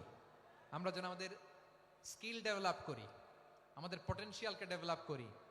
মোরালিটি, ভ্যালিউজ নিয়ে শায়েখ আহমদুল্লাহ আলোচনা করেছেন, এগুলো দিয়ে যেন আমরা আমাদেরকে সাজাই। আল্লাহ তাআলা আমাদের দেশকে তুমি নিরাপদ করো, আমরা পড়ি আমিন।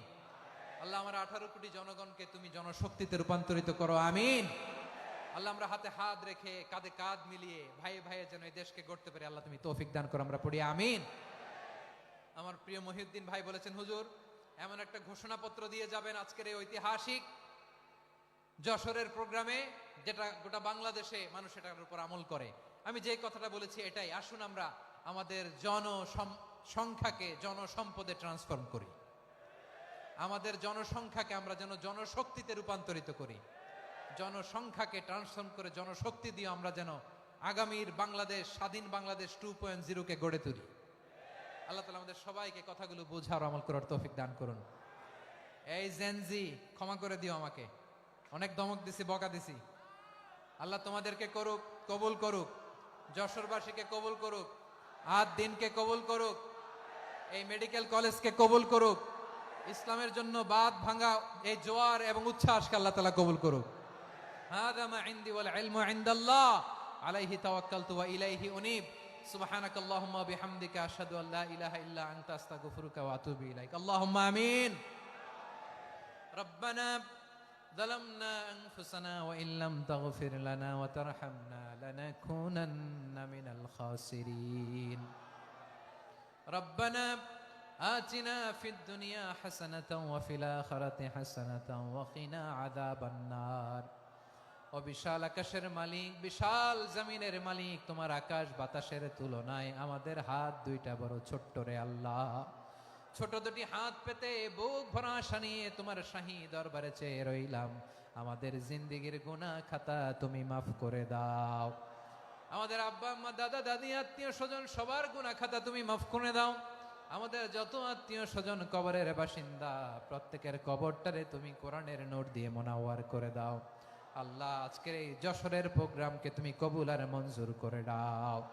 সূরাত বনী ইসরাঈলের 70 নম্বর আয়াতের আলোকে জনসংখ্যাকে কিভাবে জনশক্তি, জনসম্পদে রূপান্তরিত করা যায়, সিরাতের লেন্সে, সিরাত থেকে আমরা শুনলাম, যা কিছু শুনলাম আমল করার তৌফিকে দাও রব্বুল আলামিন। আমার বাংলাদেশকে সোনার বাংলাদেশ হিসেবে কবুল করে নাও। আজকের প্রোগ্রামে যারা জয়েন করলো তাদেরকে তুমি কবুল করে নাও রব্বুল আলামিন। লক্ষ লক্ষ নারী পুরুষ যশোরের এই ঐতিহাসিক তাফসীর প্রোগ্রামের মাহফিলে জয়েন করেছে। আল্লাহ যেভাবে সহি সালামতে আজকে মাহফিলে জয়েন করলো, সহি সালামতে প্রত্যেক ভাই এবং বোনকে তুমি গন্তব্যে পৌঁছে দিও।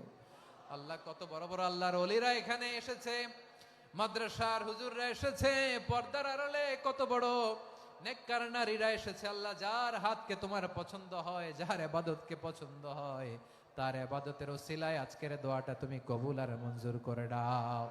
রব্বানা তাকাব্বাল মিন্না ইন্নাকা আনতাস সামিউল আলিম ওয়া তুব আলাইনা ইয়া মাওলানা ইন্নাকা আনতাত তাওয়াবুর রহিম।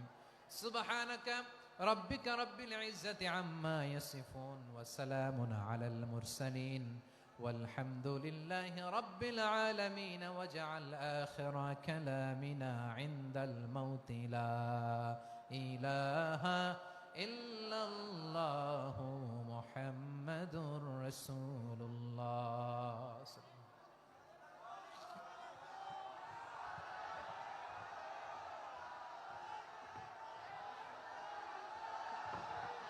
ভাইরা একটু আস্তে আস্তে আমরা বের হয়ে যাই, আস্তে আস্তে বের হয়ে যাই।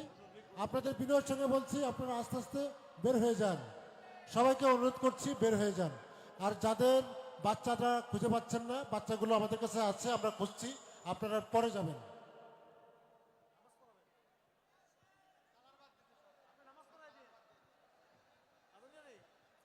আস্তে আস্তে শৃঙ্খলার সাথে সহি সুস্থভাবে বের হয়ে যান ভাইরা, ধাক্কা ধাক্কি করবেন না।